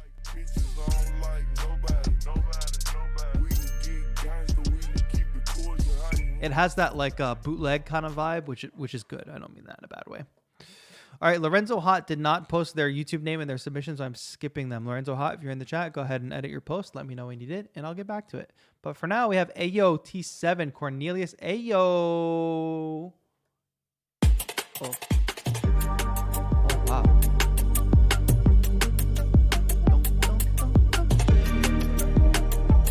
Okay, this is fun. Yo, I gotta go to the bathroom. I'm gonna crank my speakers up.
Somebody explain the album art.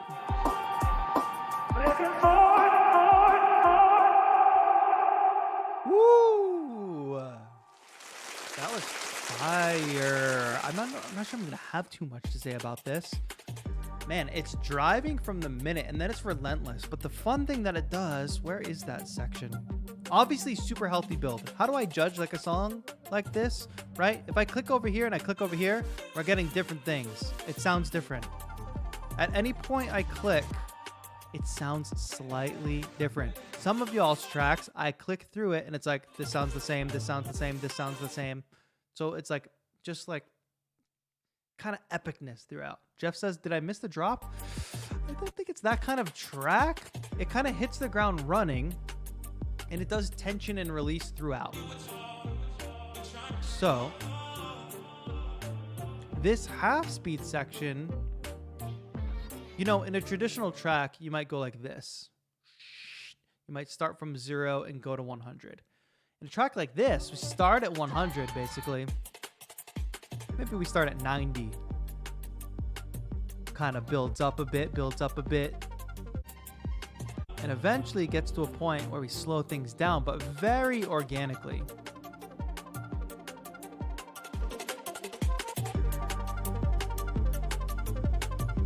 Just hear that transition again.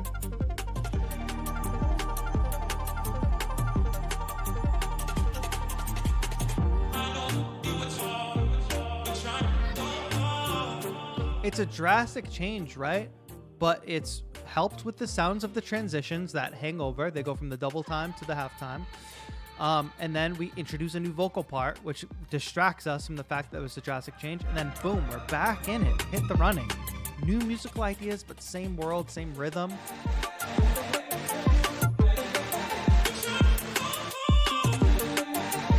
To me, the stabs are a little boxy and weird sounding. Like the idea of the stabs is good, but this it sounds very like rounded, crunchy when it should be kind of bright. And then towards the end, where you're doing the filter on the vocal ends up sounding like a little bit too much resonating in a weird mid-rangey way. So maybe just a little bit of well, AO says, yeah, I don't know how to fix that, but listen to these chords here. Dun, dun, dun, dun, dun. Those chords don't have the same problem.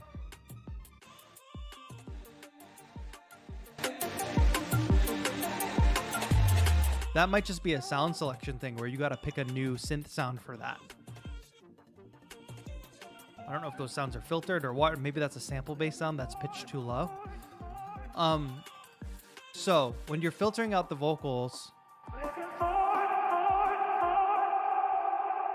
just a little too harsh in those mid-ranges, you can do some subtractive EQ. Take the EQ band, make it a tight one, raise it up to the point where you're hearing a super loud frequency, single frequency range, like a tight frequency range, super loud, where that becomes harsh and you find one that's hard to listen to, pull it out.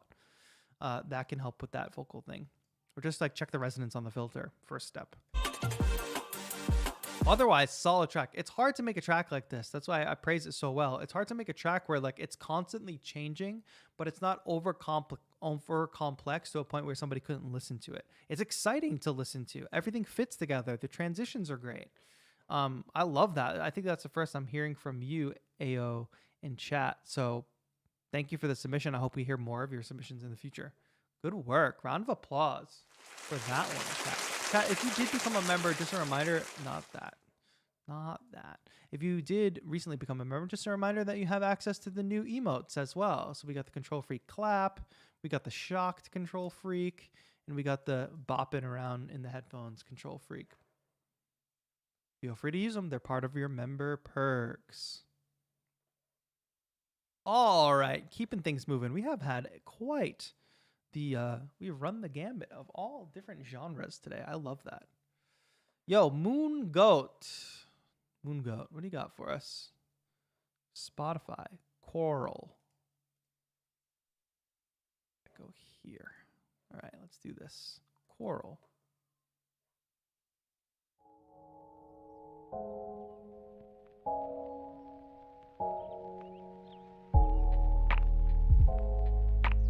Okay, now something completely different. Yo, Wislow, thank you for being a huge support. Let me just run this back.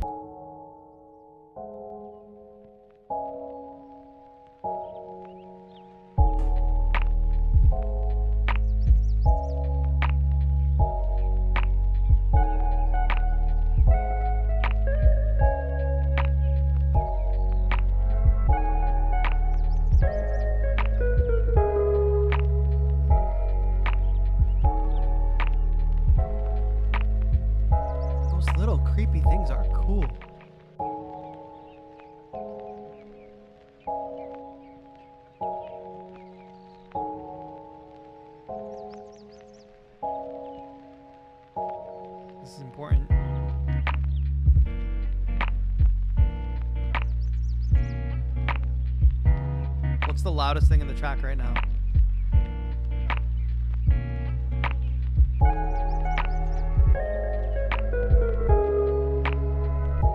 It's still the loudest thing. Yeah, the snare slash clap. The guitar is not off key.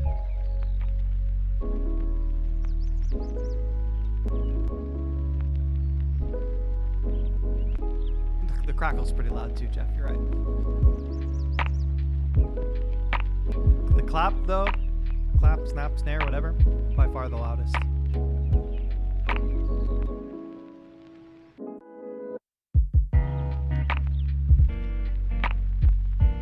So, we're obviously jumping between a bunch of different ideas here. Moongo, did you play the guitar in this track? Or is it a sample? Ooh!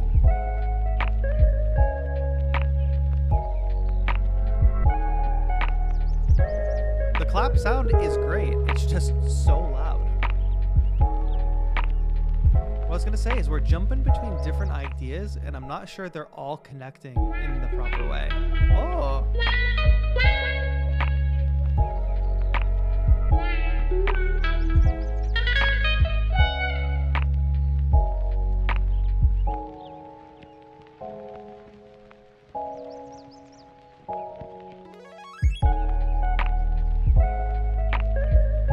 This section, great section. That little synth thing.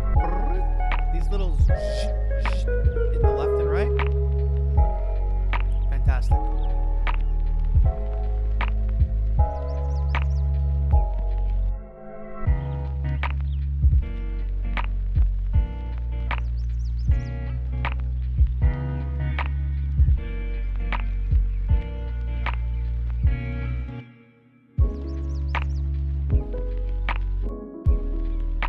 This chopped piano section is fine. I just don't think it's as strong as the other sections, and I also don't think it connects well to the other sections.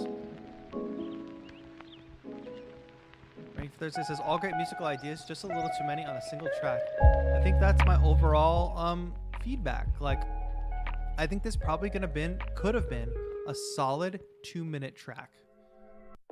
With the development of some more musical ideas. But Mungo, you want to remind everybody in chat how old you are to make the old heads feel a little feel some type of way. Yeah, Moongoat's 13, so like if I was 13 making cool lo-fi beats like this, I'd be like much more successful than I am now. And I'm also saying that as a shout to you all, older people in chat, myself included, be put on notice.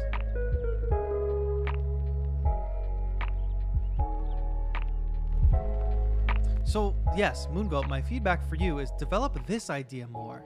The guitar is fantastic. This piano's fantastic. The big moment for me was what happened at 42 seconds. It's odd to go to that guitar strumming because there's not much connecting us back to the original idea. Think of this original idea. We have big ethereal piano. We have fading in and out. You've got the guitar on top with reverb on it. But then we switch to a section where it's like super dry guitar chops. It just doesn't connect. So think about what kind of world you're trying to build with each one of these tracks. This section's perfect, but you should have built more on the world that this section was built on rather than going in all the different directions that you went. Wah guitar, from a mixing perspective, I already talked about the clap. The clap's too loud. Be careful of that. You should always be asking yourself, what is the loudest thing here? Is it supposed to be the loudest thing? No? Okay, turn it down. The wah guitar, it's interesting.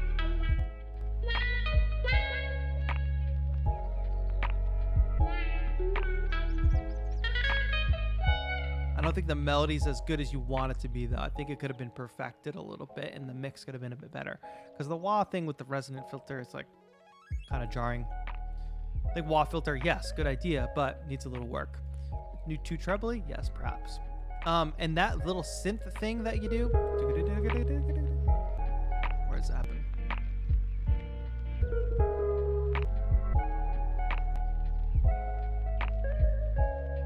Want to hear more of that synth? Yeah, but sometimes just a little. That's so good. Sometimes just doing it here and there, like a good thing used sparingly is good sometimes. Overdoing a good thing makes it not so much of a good thing. But Moongoat, this is a great track, but like more focus, more like what does this track need to be? What's the world of this track? Does this next layer fit in this world, etc.? But freaking great, man. Good job. Playing the guitar, doing the production. 13. You're all on notice. All right, Dungeon Master. What am I doing here, Dungeon Master? I'm looking at an Instagram reel. I clicked on a YouTube link and it just brought me to a channel. Black Friday deals are listed in the chat. I'll remind everybody, if you want to support the channel and become a member, that's fantastic. Everybody who has already submitted via Discord, submissions are closed for now, but we'll listen to your track. And new video out tomorrow, don't forget. Yeah, but Black Friday deals are in the description, as well as they're dropping in chat occasionally, like this one, lo-fi plugin bundle by the Natin. You can save 95%. This is a $600 plugin bundle that if you use Tetro code 22, it becomes $29. What happened? Did I break it? Well, I broke the site. Ding, ding. Somebody click on that link and tell me if it works. Or did I mess up? Does it not need to say use? Why does it say use? There we go. Is that the wrong link or something? Use the link in the description. Oh, $600. Add to cart. Let's go to the cart. Oh, I used code Tetro22. Boom. $29. What do you want from me? I'm doing the best I can here, folks. Anyway, broken link. Darn it. Nightbot. I'm going to fix it while we listen to this by Dungeon Master.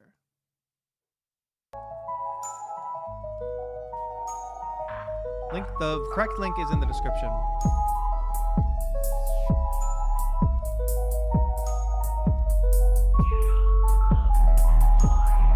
What's happening?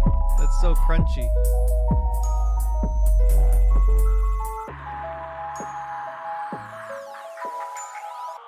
I feel like I'm in danger. I am in danger.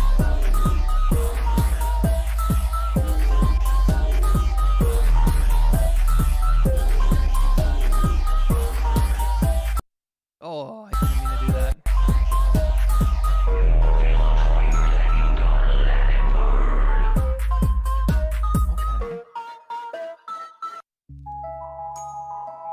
Okay. I gotta run it back. I'm just a little confused, you know?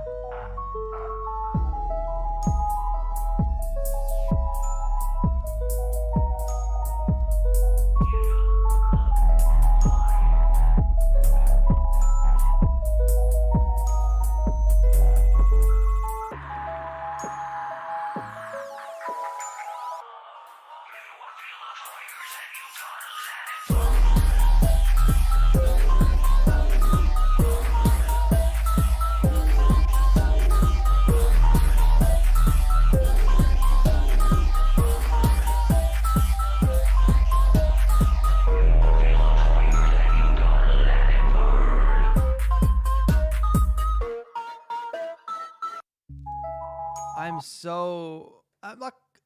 I just want to know, like, what is the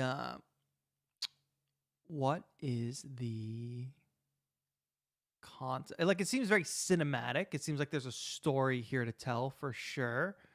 I just have trouble concentrating and understanding the full concept.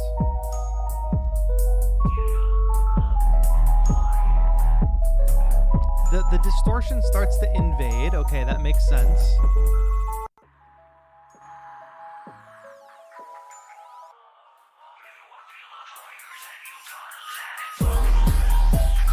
And then it just gets hardcore. So I guess this is cool. I'm wondering who, like, the audience is for this. Like, I guess it's fun. It's just fun. Dun, dun, dun, dun, dun. It's like you gotta team up with, like, TI-80 Mark and make a full-blown, like, stop-motion visual for it. But it does seem like it's, like, it's narrative heavy, this song. So it needs that narrative context. Whatever way you want to approach that, team up with an animator, team up with a illustrator, team up with a community member or something. Get that narrative across, because I think the music makes sense for some of the imagery here. But it's like, I want more. I want to, like, know more. Robot, snake, and I hang. LOL. Nice. Louis says, gotta run, first time here, but I love the vibes and realness. Thanks for doing this, man. He'll hopefully submit whenever next time will be. Every month. Curious about the members only workshops, by the way. It's for VIP members and up, and it'll be happening on Saturday. We do those once a month as well. We are back on schedule. Thank you, Dungeon Master, for that submission. I'm glad you are getting use out of that play box that you won during Beattober. So that's freaking awesome. Cool. If you want to do more of this, like, score heavy, narrative heavy stuff, would love to hear it. Keep going on that.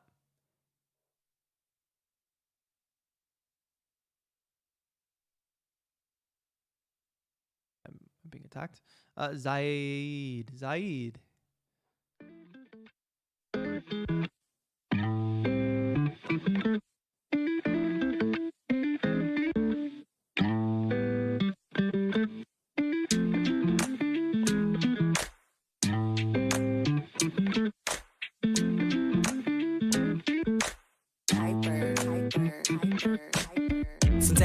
see, the nights are great for ecstasy.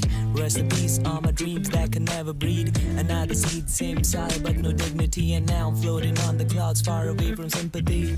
Free, now I'm laying down, launching on my spaceship to my dreamy town. Beretta rounds, and the smoking nine millies, shooting all the parasites, call me Anopheles.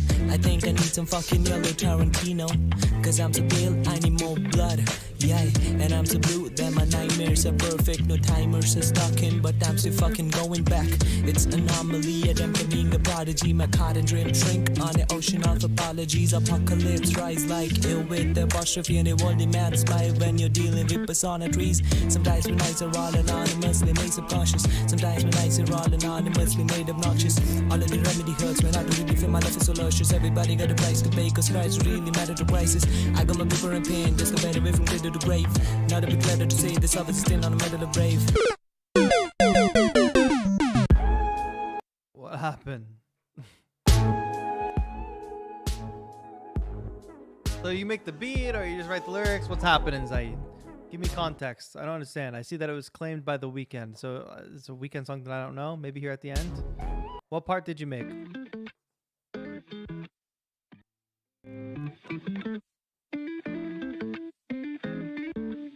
Thank you, Dungeon Master. Dungeon Master, also the blip blocks went out this week. So stay tuned. It's a type beat I rapped on. Got it. Hey, the lyrics are cool. If you're making music on your phone, which I think you said before, I wonder what you're using. If you're using BandLab, that's the way to go in my opinion, for making a full complete track. But the vocal mixing, just be careful on the high end, because whatever you're using for a mic could be just the built-in phone mic. It's coming across like a little bit too bright. Use a little bit of EQ on it. Be careful around those top ends, those crispy top ends, or even sometimes the position where you are at the mic. Instead of being like super direct into the mic, you can be a little off axis. They might even have a de-esser in BandLab. Look for that. But even the K's are cutting through a little hard. But man, lyrics are great. Flow is great. Sometimes my nights are all anonymously made subconscious. Sometimes my nights are all anonymously made obnoxious. All of the remedy hurts when I don't really feel my life is so luscious. Everybody got a price to pay, cause price really matter to prices. And I keep talking about this today, but experiment with vocal layers too. Adding a double for a certain section could help. Any feedback on delivery, man? Well, I'm doing one track from everybody, my friend. One track from everybody. That's how this goes. But thank you for this first submission. I think people were super impressed. Y'all should go give a subscribe to Zaid. On the grind, spitting bars, writing lyrics from the iPhone, or from the phone, not necessarily the iPhone. Thank you, Zaid, for that first submission. Oh, delivery of my take. I think I need some fucking yellow Tarantino, cause I'm so pale, I need more blood.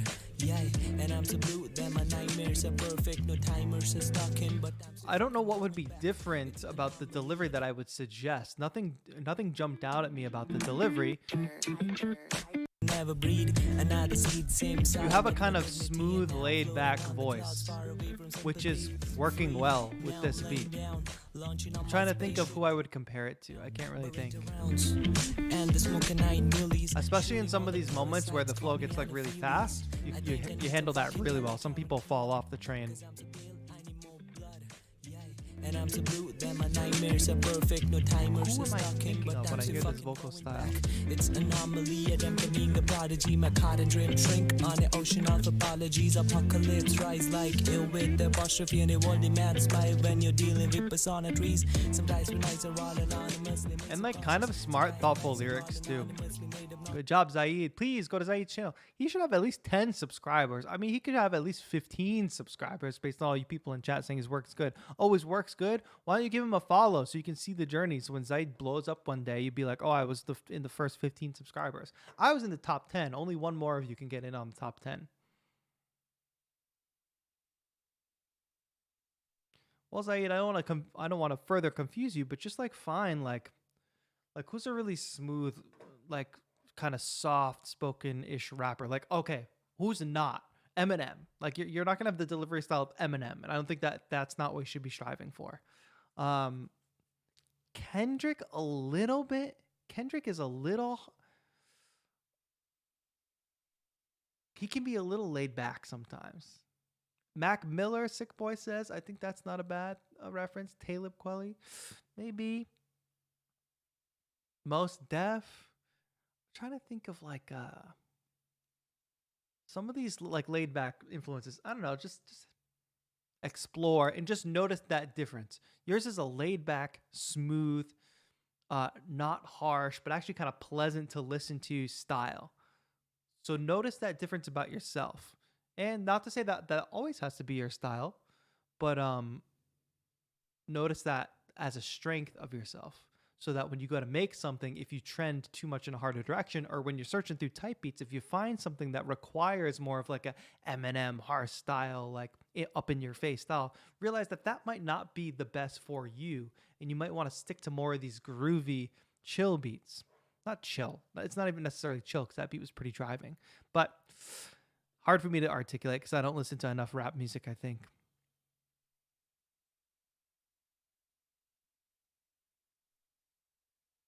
Why did somebody link? I don't understand. I'm not going to comment if I don't understand. Okay, anyway.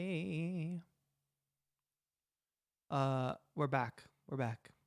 If anybody else has more references or whatever for Zaid, that'd be great. Kendrick and Mac Miller. Yeah, I think that's a good. Those are good jumping off points and fantastic influences to have. All right, what do we got? Akira Gold. We got a few more submissions for you all today. Thank you all for hanging out in this track review. We do this once a month.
If you're gonna make like kind of harsh music like this, like I don't think that the music is bad. I don't think that the musical ideas are even necessarily bad, but the mixing, but like somebody could call it obnoxious, right? And I mean obnoxious in a complimentary way in this case. Bop. Fia said, feel like you're about to battle somebody. Yes. Exactly like that. It's like in your face. It's harsh. It's hard. But the mixing matters even more so here because it's not necessarily pleasant sounds, and it's not meant to be pleasant sounds. But if it's not meant to be pleasant sounds and it's harsh, like think about like death metal or like harder rock styles, the mixing has to be right, or else like the stuff that's like popping up, the fact that it's like oscillating between my ears is weird. The fact that one sound is much louder than all the other sounds is weird, and it's gonna make people turn off. Rather than people like digging it as like a harsh, harder track, right? Mixing, like I'm still struggling mixing my style, especially on MPC. MPC is not an easy thing to mix on. If I'm you, I'm bouncing those stems out of the MPC and mixing on like a DAW. Get a free one like Reaper if you need to.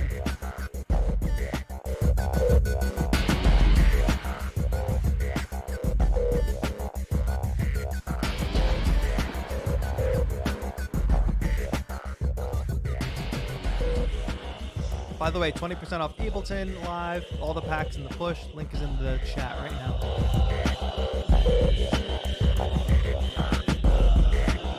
This is like 9 Inch Nails vibes almost.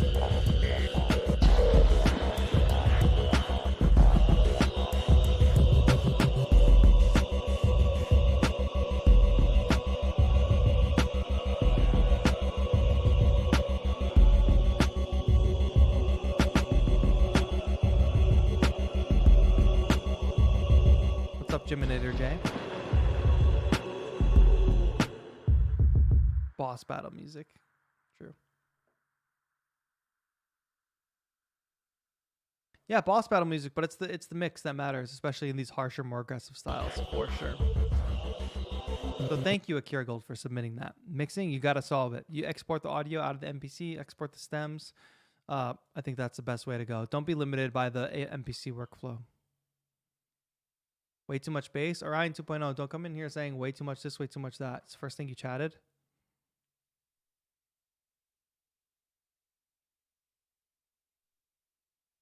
Hi, nice to see you today. Welcome to the chat. Where's your track? Oh, wait, we didn't hear it.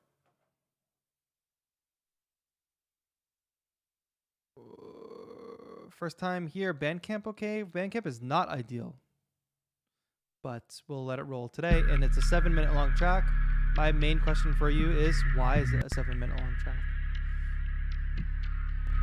When's the last time you listened to a 7-minute long track? No problem, Surf J. It's okay. It's just a little more difficult because there's no volume fader, but I have one here.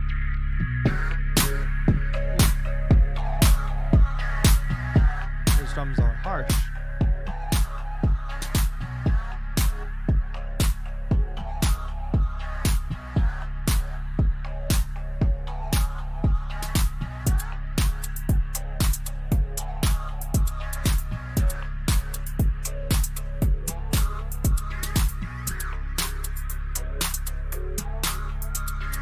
With a vibe like this, I should have known you're from Romania, bro.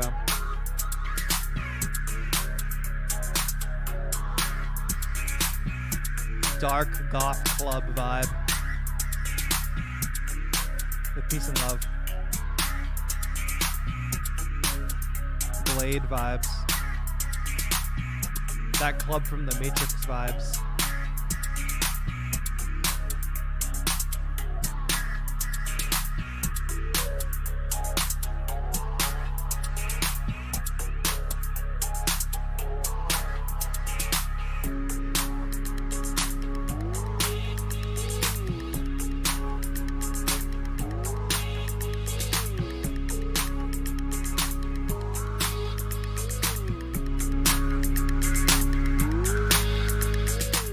Like biggest thing that's sticking out right now is how bright and harsh the drums are. It can be techy and bright with the drums and still not be harsh, you know?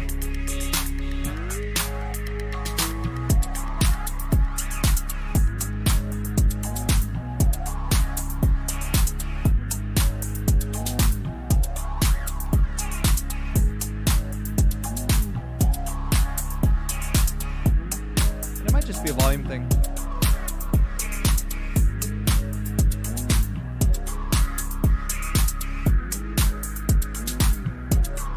Might not even be that there. At that moment, my left ear was way too loud versus my right ear. Careful with this auto pan.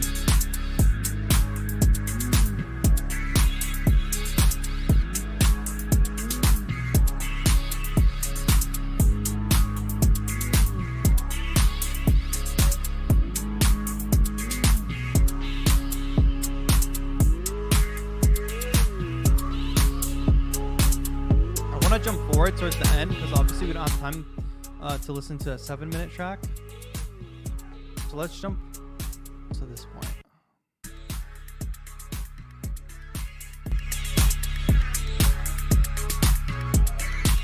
Look, the fact that this is kind of like a club-ish track, I guess kind of warrants the length, but as I just skipped to that section like 2 minutes later, the track hasn't developed at all that much. Like I would have almost expected it to get like heavier. Boom, boom, boom, boom. That outro is a little lazy-ish. Well, you're self-identifying that, so why did you put the track out?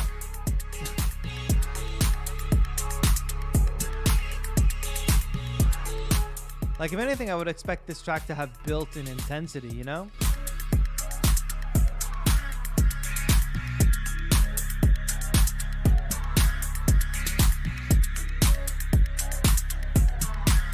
It doesn't have to be crazy all over the place. Like we listened to the other track that had like changes every 5 seconds. It's not that style track. This is sort of like the kind of track that it's like in the club and it's putting you into a trance. Like, it's supposed to be like that. So I'm not saying you got to add a bunch of ideas, but there are ways you can sort of like be increased, like putting your foot on the accelerator and slowly increasing so that by the time you get to minute 5, 6, you are like pedal to the metal and it's just blasting and going nuts. I thought that's where it was going, but it's not. It stayed kind of subdued, which maybe that's your vision for the track. But in my opinion, it could have gone pedal to the metal a little faster. Molly and environment. You're already on the Molly. Molly and environment would probably help. LOL. True. That's how you. That's not. Never mind.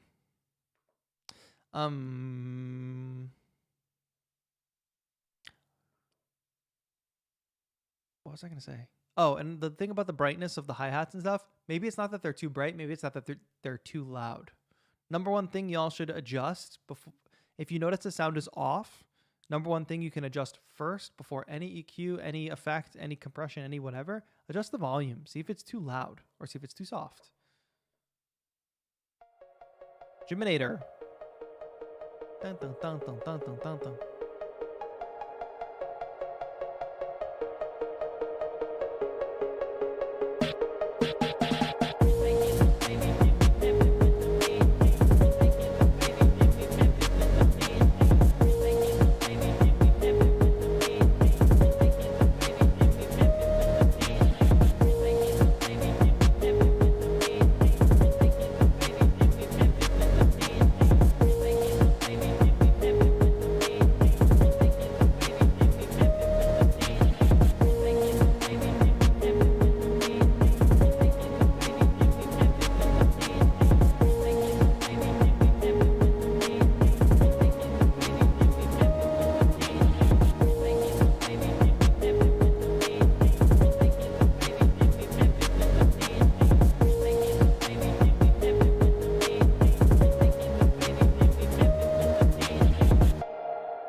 Is Lorenzo Hot in the chat?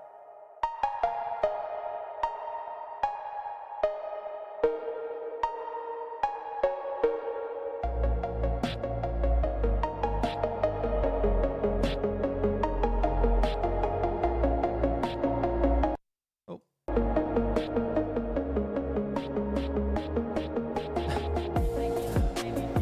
Listen, if your video has a pinned comment that says nice juxtaposition of Disney and nuclear holocaust, something's up.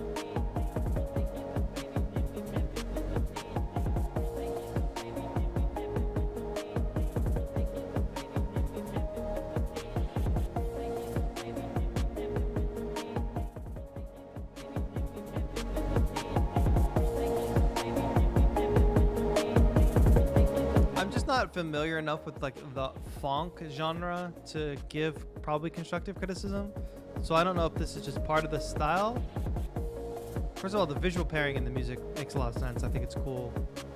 There's just not a lot of variation to the track. It's kind of like same chords and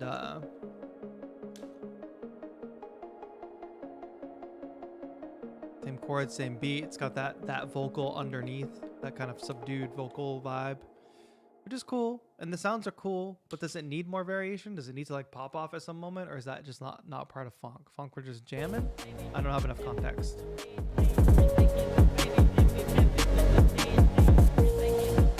Kick is a bit loud and could use some sub frequency, I think.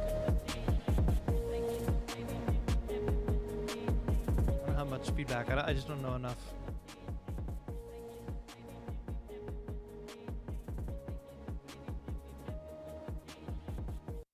Cool.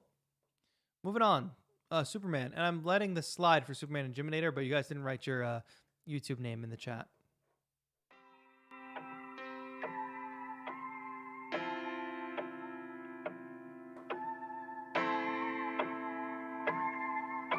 Oh, featuring Gary Carn. Baby, you gotta tell me how we got here. We barely look each other in the face now. Vocals gotta be mixed better. Hey, how did things become so rocky? How did things become so rocky? Become so rocky. If you could tell me what I could do to make it right. I feel like a fuck up in your eyes. I feel like a fuck up in your eyes. Oh, in your eyes. Let's go.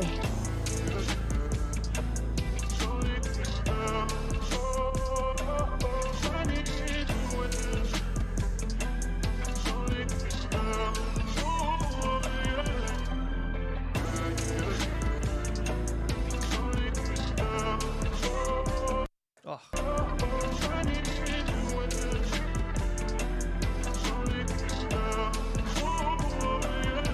I know I may have done some things that I think got us to this place. I won't absolve myself from blame. I know I play my part in this. Can't expect me to let you go when you're the only thing that I know. Don't think I can navigate this world without you in my life. You are my only source of light when I'm surrounded by the darkness. I'm sure that we can fix this if you just give me a chance. Oh, a chance. Baby, can you tell me how we got here? We better look each other in the face now. What's the hammer for? I'm like the girl in the video. Become so rocky, become so rocky, become so rocky. If you could tell me what I could do to make it right. I feel like a fog up in your eyes. Oh, in your eyes, in your eyes, yeah.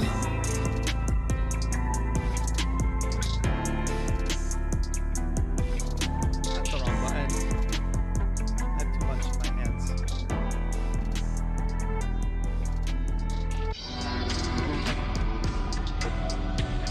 What happened? What happened? Stop doing this. Chat, stop doing this. Stop doing the thing where you have a song and it's a good song and then you do like, oh, I changed the radio station, but it's the same song. That happened like 3 times today. And now it's a different song. You're not ready to pull it off.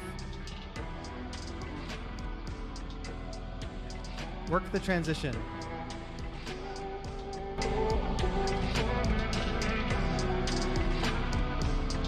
Wham! Says Superman.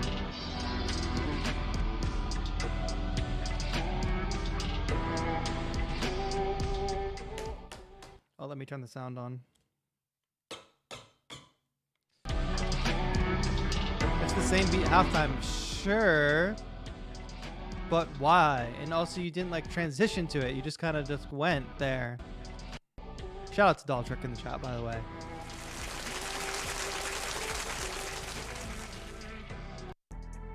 It just happens. If you're gonna do stuff like this, you gotta transition to it. Look, this track is really good. I heard it a bunch during Beattober, so I'm not gonna spend too much time on it because we've heard it like several times during Beattober. But it's a really well written song. It's a really great beat. The vocal production obviously needs some work. This is worth a whole podcast topic. Me and Daltrick got something planned for you all, so stay tuned on that. What was I gonna say? Now I'm getting distracted. Okay, the track is kind of like unrelenting in its energy, which it has good energy. But this intro starts out kind of low and slow and cool, but then it's like off and running and never brings it back down. Like there's never any more real tension and release. It's all just tension throughout the rest. So like, where's the bridge? Like instead of doing this halftime thing, like you can do a halftime section, but the whole beat doesn't have to be halftime. You can do like a rhythmic halftime section, like a bridge. It needs a bridge or like a second verse that like comes back down.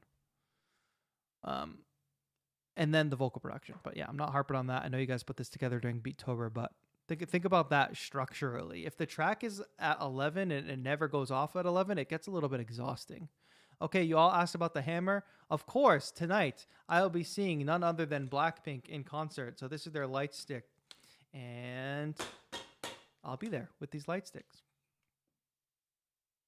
Gotta go high school play tonight. Have fun at the concert, Tetro. See you in a few days. Okay. High school play. Interesting. Enjoy.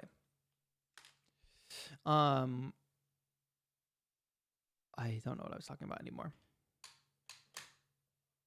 Did you go to a show? I'm going tonight, Wislow. Tell your wife I'm going tonight. But I'm kind of worried. I got floor seats, and usually I like to have better like balcony seats for a K-pop show. I'm a little worried that my seats are going to be actually trash, even though they're like floor seats, so they're supposed to be good. I don't know. Somebody said, "Where's your cat?" The cat is in heat. The cat is banished. Also, but if the cat was like trying to come in, we would hear it for sure. But she's like goes from like meowing intensely for hours and hours to like being asleep for just knocking out. Okay, we got to keep moving. We have a few more submissions to go. Trudge Boy says, "Only a kid made on GarageBand on an old version. Don't hate. LOL. By the way, so samples where you... Oh, I think it means some samples. Some samples were used in the track. I played them all. Sorry, I don't speak this language. What did I do? I'm just messing up. Blue cat. Oh. I never know what I'm going to expect when I hit play. I just helped my friend on Blackpink Ticket War the other day. I got that fan club pre-sale, so I don't play games. No samples, got it.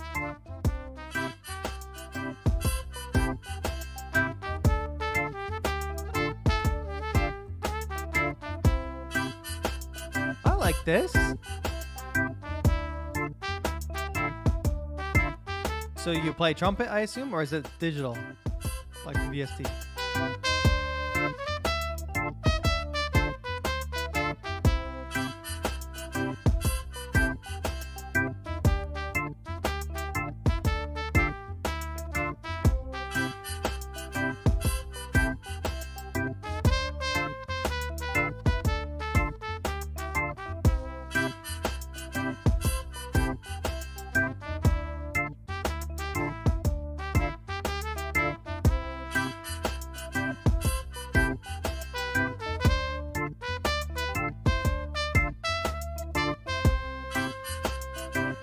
Nice job, bro, on the trumpet.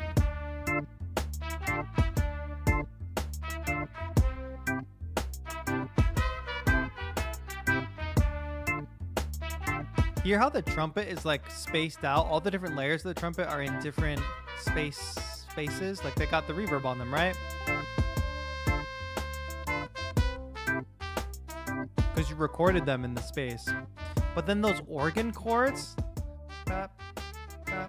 they're so front and center and so loud that it's like a little bit out of place. So treat everything as if it was in the same space. But you did a great job with the trumpet layers.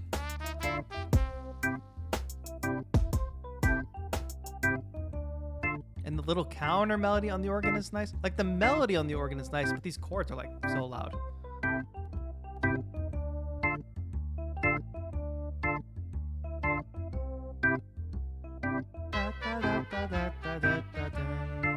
Good melody. I could remember it after one listen.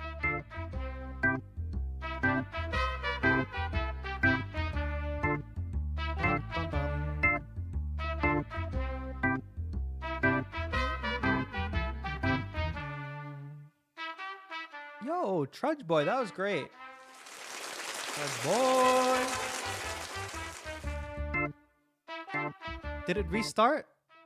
Why did it do that? Did it restart or is Spotify just weird? Like perfectly looped. That was so weird. Good job. Yo, Trudge Boy says, "I'm only a kid made on an old version of GarageBand. This is a perfect example of doing what you can with what you got." Trudge Boy, a trumpet player. Like I can tell Trudge Boy spent a lot of time learning how to record the trumpet so that it sounds good, which is not an easy thing. It's not like a guitar that you can just plug directly line in and process. It's a thing where you got to set the mic up appropriately and get a decent sound out of it. And then there's multiple layers. You know, you've got almost like a trumpet section sound, even though it's just you playing. And the arrangement's pretty good. And the melody writing is great. So like, you're all on notice. Trudge Boy says they're only a kid using an old version of GarageBand. So like what you got and what you make with it, it's up to you. Good job, Trudge Boy. Love that. That. Dun, dun, dun. Dun, dun, dun. How many more we have? 1, 2, 3, 4, 5. 5 more submissions. Yo, listen up, everybody. I hope you all are enjoying this stream. We do these once a month. Members can submit music to be reviewed. We also have a members only workshop happening next Sunday about building a career pathway for yourself in music. So if you want to become a VIP member, you can join for that. There will be a new video out tomorrow, and Black Friday is upon us, so there are lots of music deals. Nightbot has been posting about them in chat, like this $25 off Orba deal. They're already giving you $15 off, so they knock it down to like $84 from $100. But if you use code TATRO, you get another, the math might be wrong on this. If you use code TATRO, it's another discount, so the Orba ends up only costing $75. So I guess, yeah, that's right. And then there's a plug-in bundle as well that's in the description, as well as Ableton is 20% off, all live packs, push, all that. There's a link right there for that. Take advantage as you can. You can go back and watch Thursday's stream, which will give you a little demo. I demoed each one of these Black Friday deals that I think are cool. All right, let's hear Vampire A, Sundown. This is not what I was expecting based on the art. Let's hope it doesn't take a turn for the worse. This link is now working.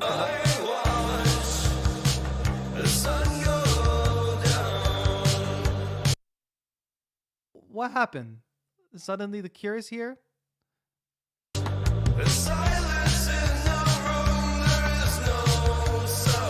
Sick boy! Sick boy!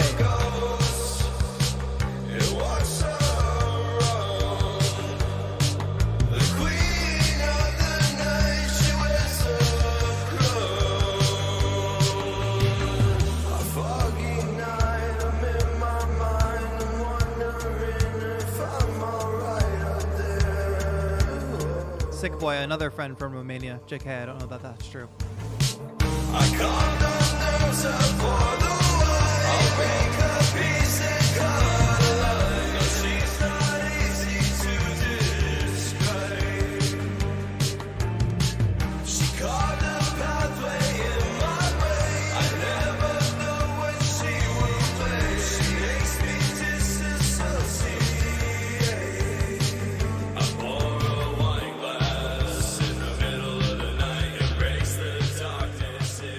Reverb, while it's cool, it's quite overbearing on the vocal.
Yo, Superman, can you explain this collection of emojis? What does it mean? You're dancing in the shower?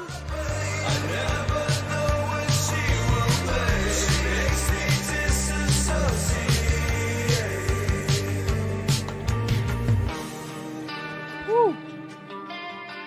Look, fire! Sick boy, I'm so glad you submitted today for the first time. That sounds so dope. I love that.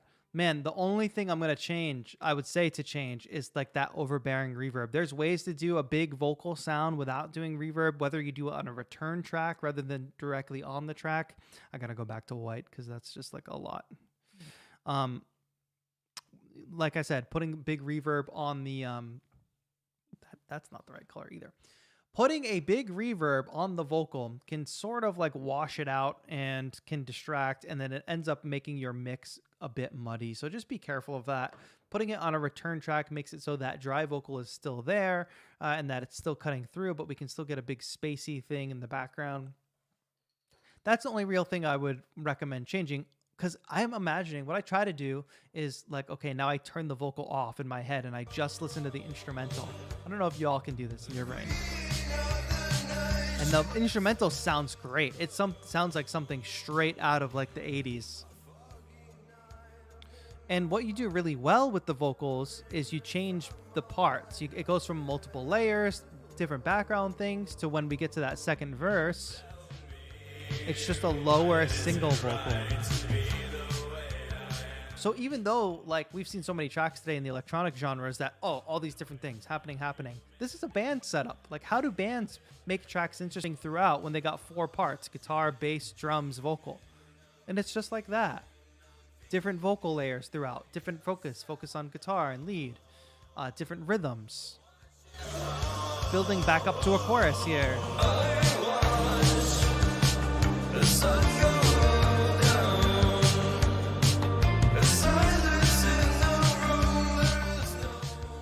Another good melody writer here too. Yeah, fantastic. Would love to hear more of this Sick Boy. That's actually kind of dope. Are they all the same vibe? Oh, that's the track I just listened to. This is a side project too. I love that.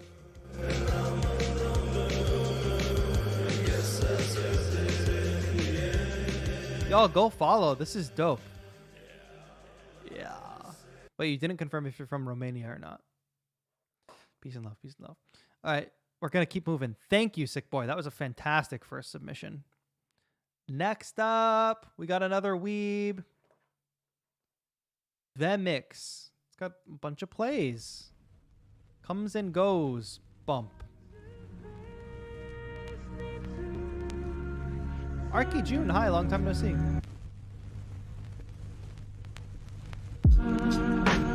Ooh. Close to Romania. Cool. Moldova. Is Moldova in Poland? Where's Moldova?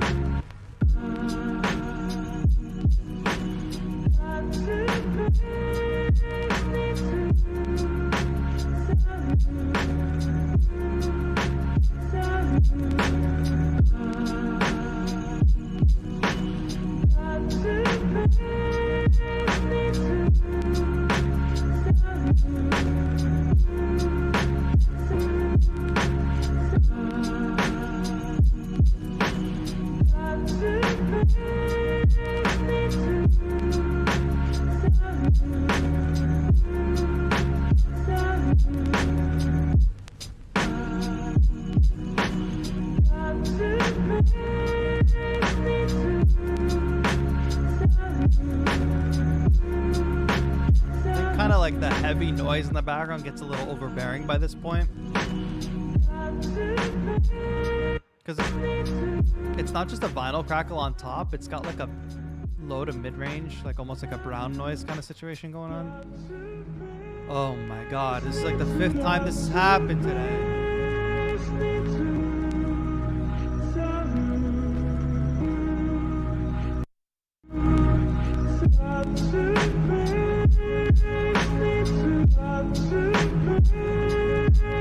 Okay, I'm gonna say this for the last time today. Maybe not the last time, because who knows what the future submissions will hold.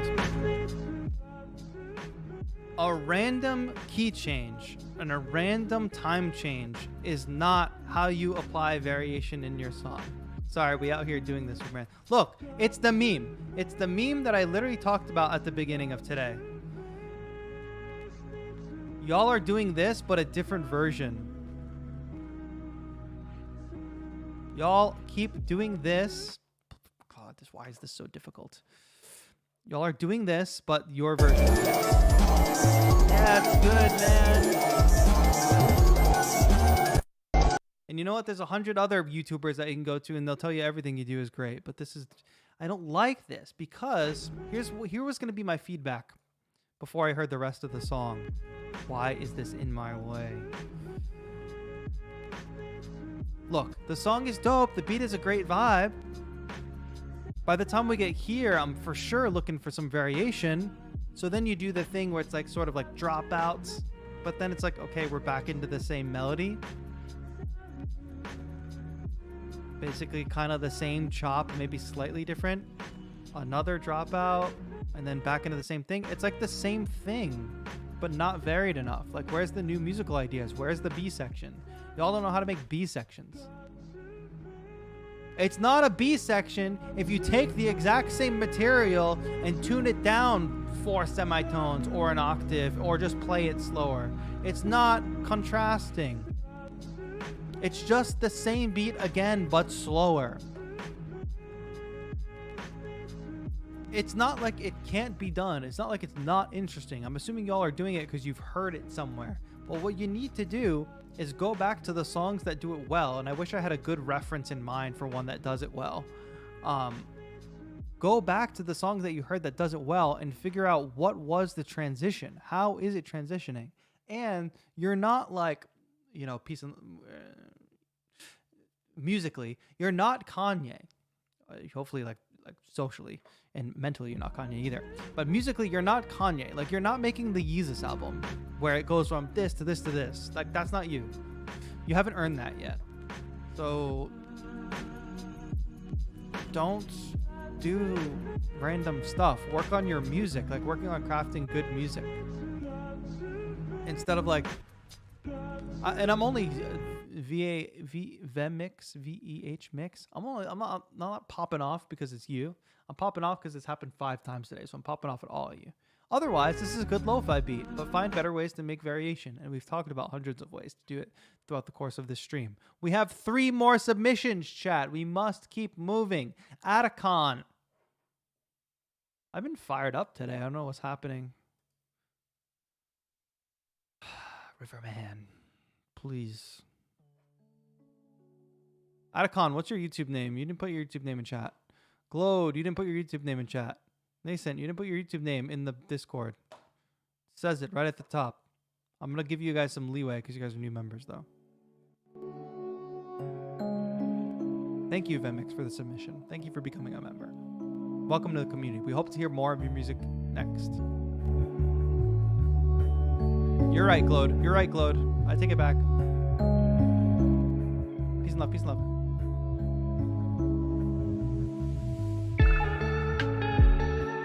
Ooh, I like that little water drop sound.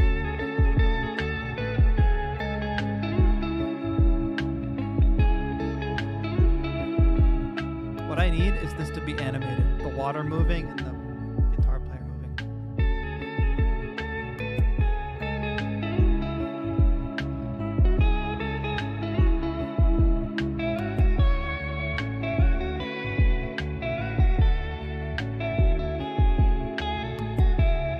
All right. I talk about this all the time. Some of you all have heard me say this before. You got a beautiful track. And then there's just one little thing that makes you sound like an amateur. It's like so much beautiful track, and then the one little shit in it that makes it gross. Like someone who doesn't like to eat cilantro. You could have a delicious meal, and if you put a little cilantro in it, it's ruined for that person. This is what you all do with your music. I don't understand. You have to listen to your music like as if it's not your music. You have to listen to your music as if you just turned on a random song, and if you listen to this random song, you'd be like, oh, that was weird. But for some reason, you're not doing that for your own music because you're like, I just put this thing here because I can. Because in my DAW, I can add unlimited tracks. So what I mean to say is Riverman, this song, Taniko, the song is Riverman. The song is beautiful, except for this one little random perk thing that doesn't go with anything else in the song. Where is it? Rim shot snare is fine? Where is it? That. It sounds like I did this. How can I get the sound? It just sounds like a dry thing that you just like hit the mic with a bottle cap or something. And I get fired up about it because, like, bro, you had a great song. What happened? Don't do random stuff. It's the same thing as like, oh, I'm going to do a random key change at the end. Don't do random stuff. Make your song good. Peace and love. Let's keep listening.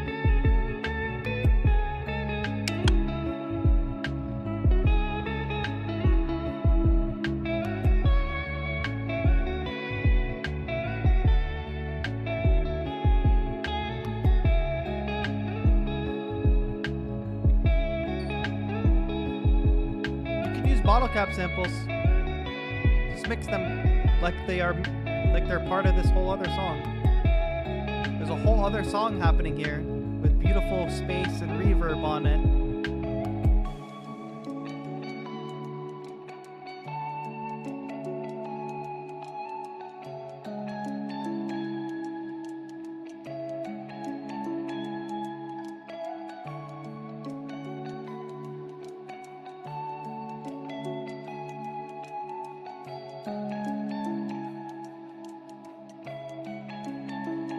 Great guitar melodies.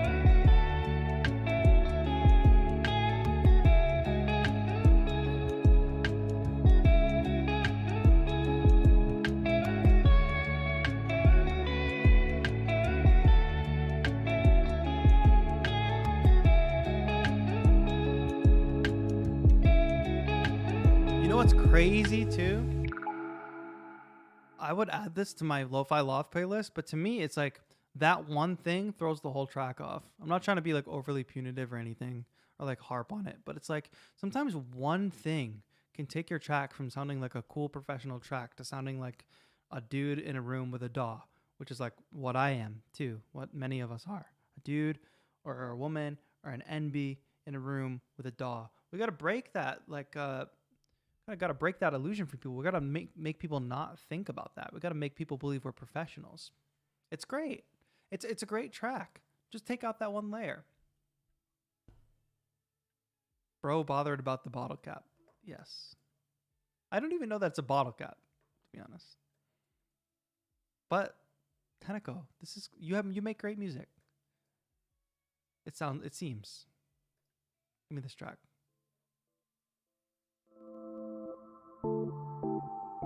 HR roasting because he sees potential in the song. Yes, thank you, Piccolo Black. Yes.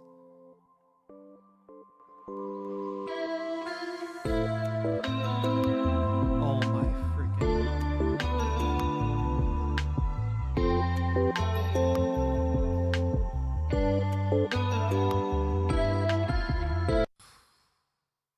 Please, this one.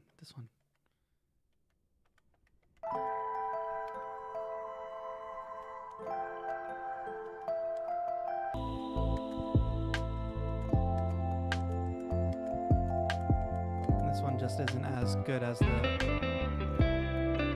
pretty good.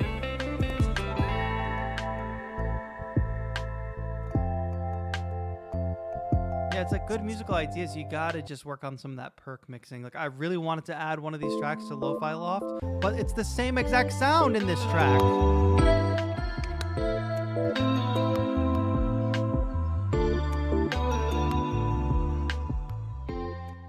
The only reason I pop off is because of what Piccolo Black said. Because like I see potential in all of you. I want you all to do well.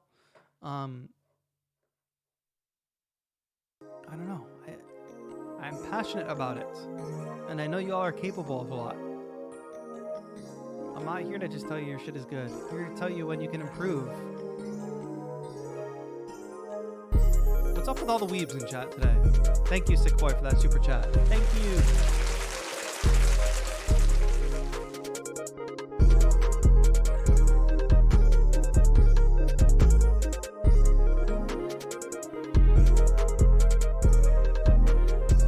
getting like a Neo lead sound.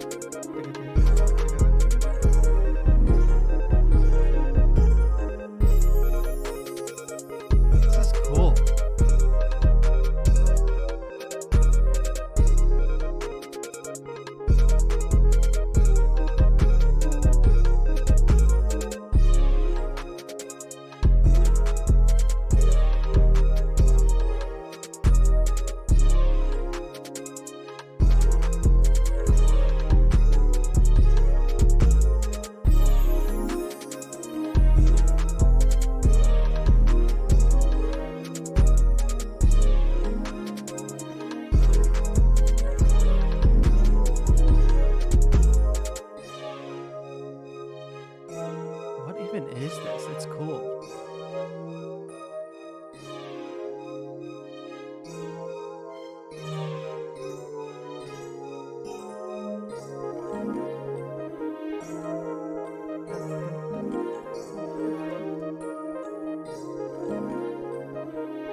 But also have one foot in the modern trends. I think that's really cool. Go give a follow to Glowed.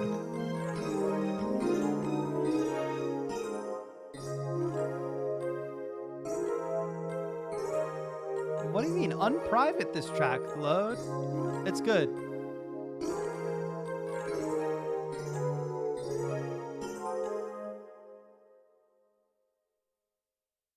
That was dope. Good work, good work. Lorenzo Hot, I see you in chat all of a sudden. Go fix your post. Make sure your YouTube name is in your post. I skipped it. Glowed, I have no feedback for that. It's just like really cool. And the reason I think that is really cool, I guess I can explain. This bell sample is like music you hear in the 90s at the mall. And then that lead on top is like the perfect like 2000s R&B lead, but like playing this like fast sped up figure. And then it's got an 808. Glide's a little too excessive though. Not in my opinion.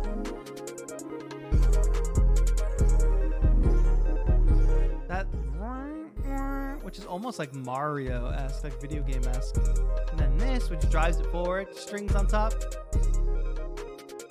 I don't know. It's so unique that like man, this is like if you made a playlist of stuff like this, people would be super into it. And at the same time, I don't even know what playlists would go on. Like, are there lots of producers making music like this? Like, is there a word for this? I don't know. It's dope. Glowed, good job. Round of applause.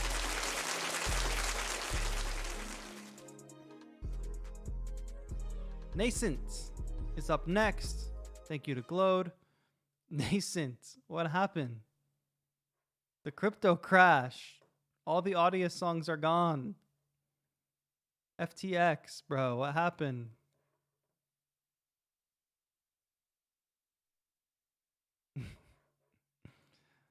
We're going to the moon. I'm going to jump back up to Lorenzo's Nascent. If you can get like a second link, I'll jump on that. That could have been better. So let's review Nascent's track. Well, I think it's a little too quiet, if I'm being honest. All right, Lorenzo, I'm looking for your track. We got 2 more tracks to review. Trying to give as much leeway as possible. How long have we been going for? Nearly 3 hours, my friends. You think I have the patience to go for 3 hours on this? I do not. Lorenzo, next time put your name in the submission. Make sure you're present in chat.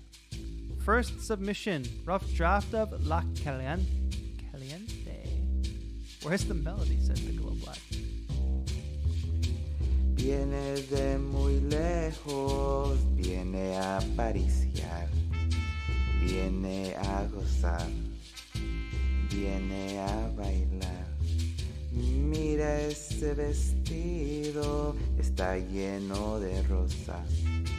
Lorenzo, you're not ready to add vocals onto your track. I want you to do a little more practicing with singing before you do another vocal track. Try to learn some songs that you know. Try singing along with them. Maybe try doing some vocal exercises.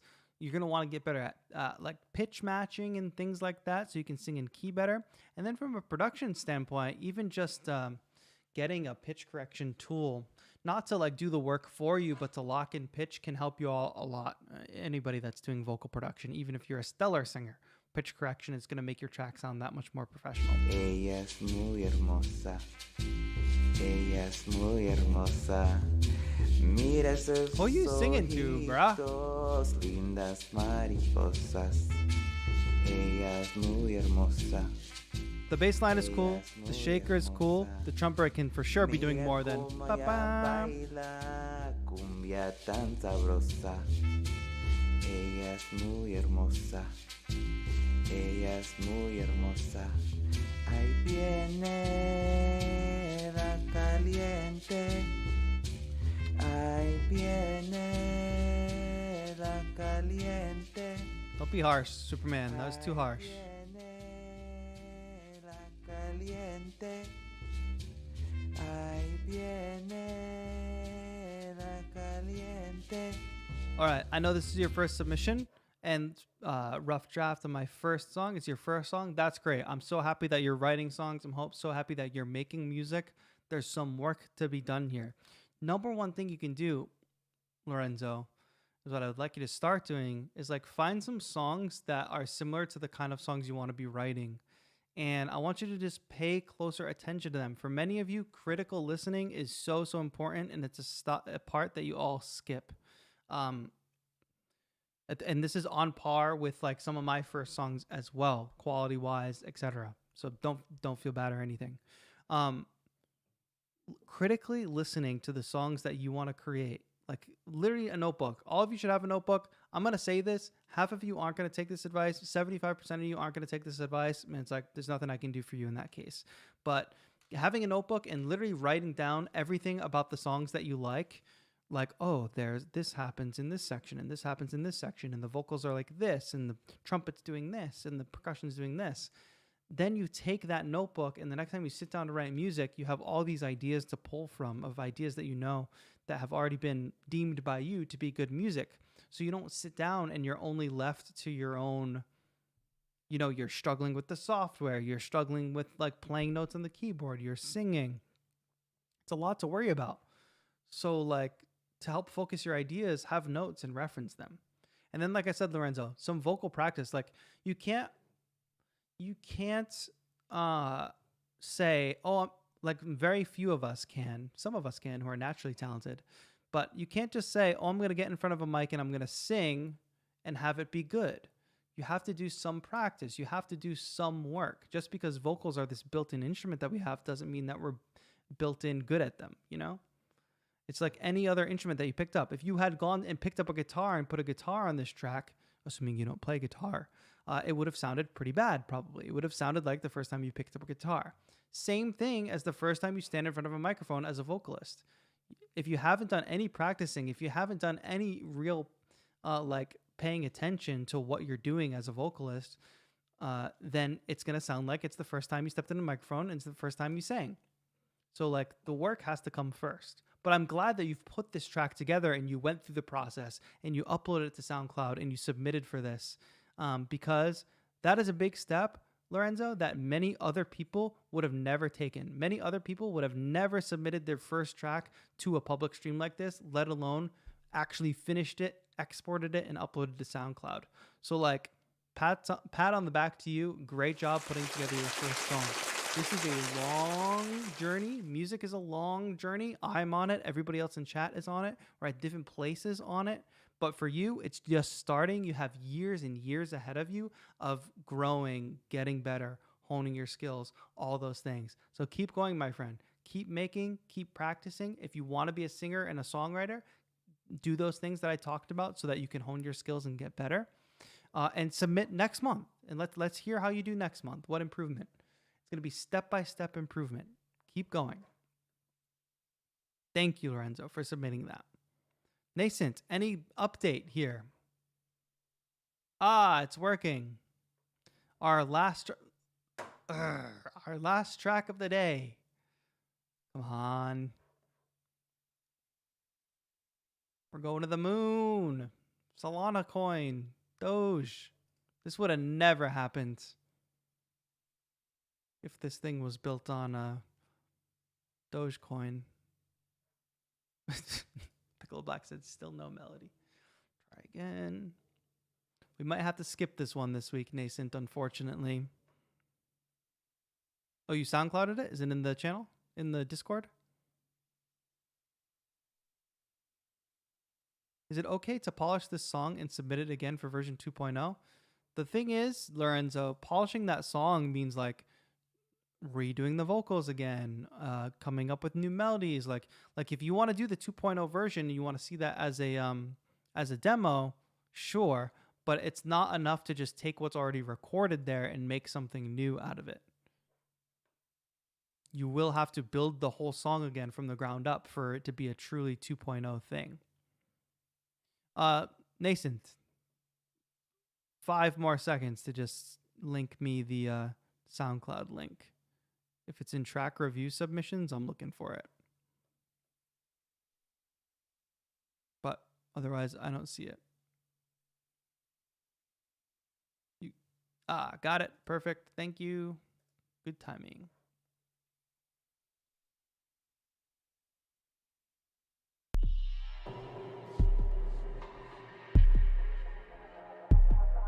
Final track of the day. Thank you to everybody for hanging out today. Let's stick around to the end. Give Nascent a good audience, good encouragement.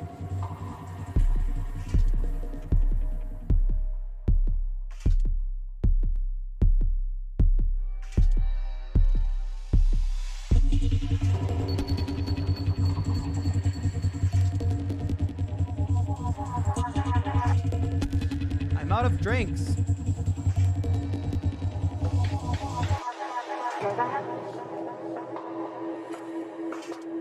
This is a remix? Nothing. No animals. Nothing.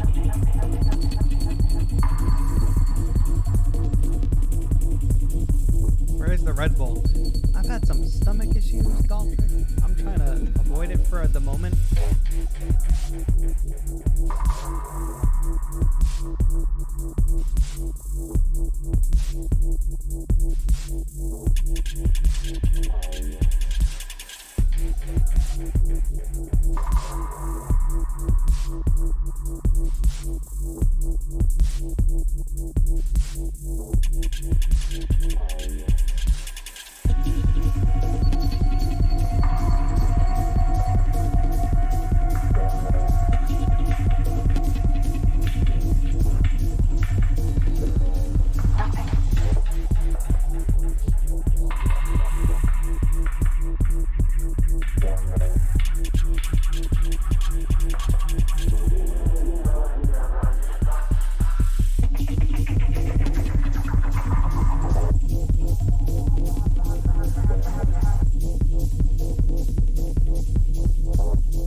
Compared to what you usually do, Nathan, but am I remembering right? Like I said that last time, have you been trending in a darker direction?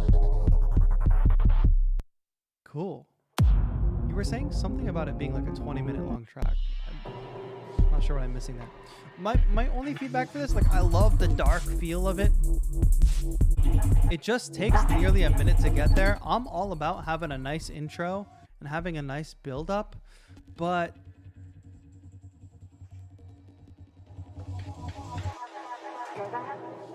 so like it trended in the right direction when we started getting movement here. Right? But then that goes away. I would have rather have this intro build and build and build to this rather than be the total atmospheric thing that it is. Go heavier on this atmospheric stuff at the beginning, build towards the rhythmic stuff, and have the rhythmic stuff build, slight drop, and then boom, we're in the track. You know, like see your intro as a way to not only set the tone, but also to build momentum. Otherwise, how many people don't get to the 50 seconds? You know, that's such a norm way to structure. Yeah, and of course you can go and do the unconventional for sure, and it's all taste thing. Nason can say F you, I don't want to do that. This is to my taste. I'm just giving my opinion. That's what I'm here to do. A Fixed Orbit says, I think it's interesting to have that ambient piece. I agree. And says, especially when mixing with other techno tracks. So, you know, there's context to it. And I'm just coming from my perspective of, as a listener who doesn't listen to a ton of music like this. But I do think bringing your listener on a type of journey that feels cohesive and feels like I've been brought there, there's some merit to it. But again, it's only my opinion, and y'all can do what you need to do. And there's going to be differing opinions. Like, that's fine too. Just my opinion. Yo, Joseph McCaffrey in the chat with the 22 month member, all the way from Korea. I think we need Joe Show in the chat. Joe Show in the chat. I'm longest member.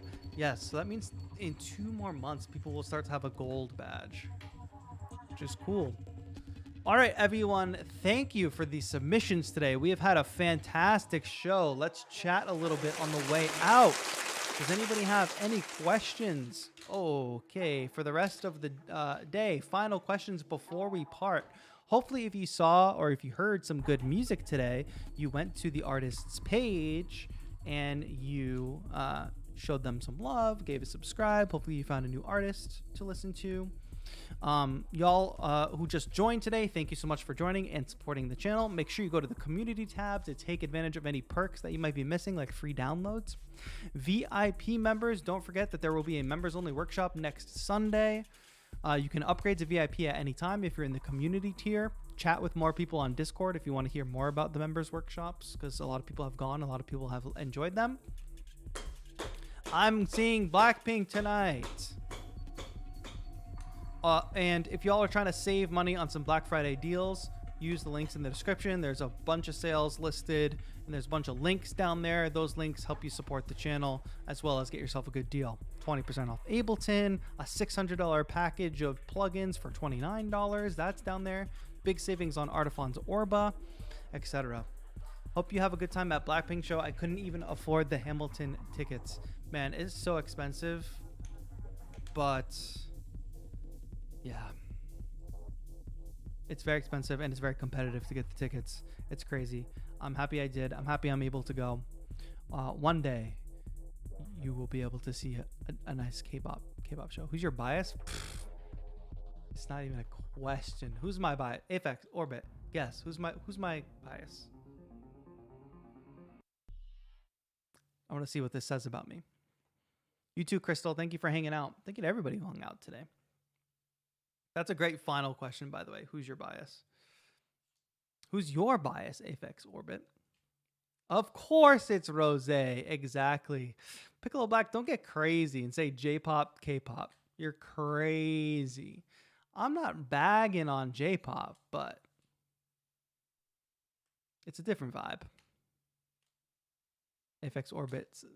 Lisa is that girl. Bro, I got the Lisa photo book. I got the Rose photo book. I got it all over here in the Lo-Fi Lounge. I'm going crazy tonight. That's all I got to say. All right, that's it. I know like a bunch of people just tuned out. People get so mad when I talk about K-pop, I think. It's like when I pull out a guitar. What makes more people drop off the stream? Me using a guitar or me talking about K-pop?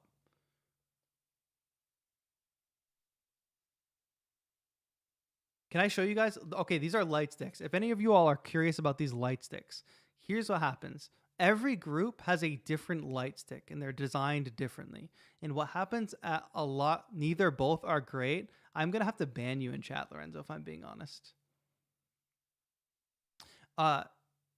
What happens at a lot of the K-pop shows? Each group has a different light stick, and oftentimes you can connect to the app at the show. And what happens at the show is all the light sticks sync up. So I want to show you like a crazy example of this at a show that I went to with Joe. With Joe in Korea, we saw an artist called IU, and she has her own light sticks. I'm not going to play the audio because I'm not trying to get clapped. This is not. Oh, yes, this is what I'm looking for. I want to see if there's like a sweeping crowd shot in here. I know that there is. Come on. Where is it? All right. It's going to be like hard to see, but let me share my screen. You see how all the light sticks are like popping off the whole audience? Let's see. Let's see. Pew, pew, pew, pew. And it's like the whole, everybody's light stick doing the same things. The show was crazy. Fireworks. Look at the lights. That's everybody's light sticks, like in unison or like in patterns. It's just insane. And it's the whole show, like every song synced to tempo a lot of the time. It's crazy. I want to make a Tetro light stick, personally. I think that would be dope merch. That's def a show. That show was insane. She flew around in a hot air balloon and everything. All right, I've talked too much about that already. I need to go rest and prepare.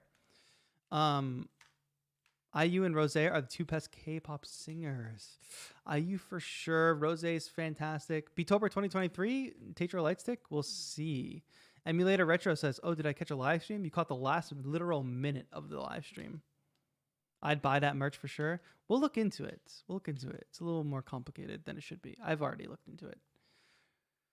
Red Velvet Wendy is the best vocalist. That's a hot take. I think they replaced Wendy with a double after she fell off that stage that one time. Wendy's album, pretty good though. Pretty good. All right, everybody. I will see you all next time. There will be a video out tomorrow. It'll be a long form video playlist of all of my best live performances, etc. So look forward to that. Next week is Thanksgiving, so no stream next Thursday, but I hope you all have a happy and safe Thanksgiving if you're celebrating. And that's going to be it for now. New video tomorrow. New videos in the pipeline that you should all be looking forward to. Thank you for all the new memberships. That's going to be it. Thank you all so much for watching. This has been Tetro. Have a good one.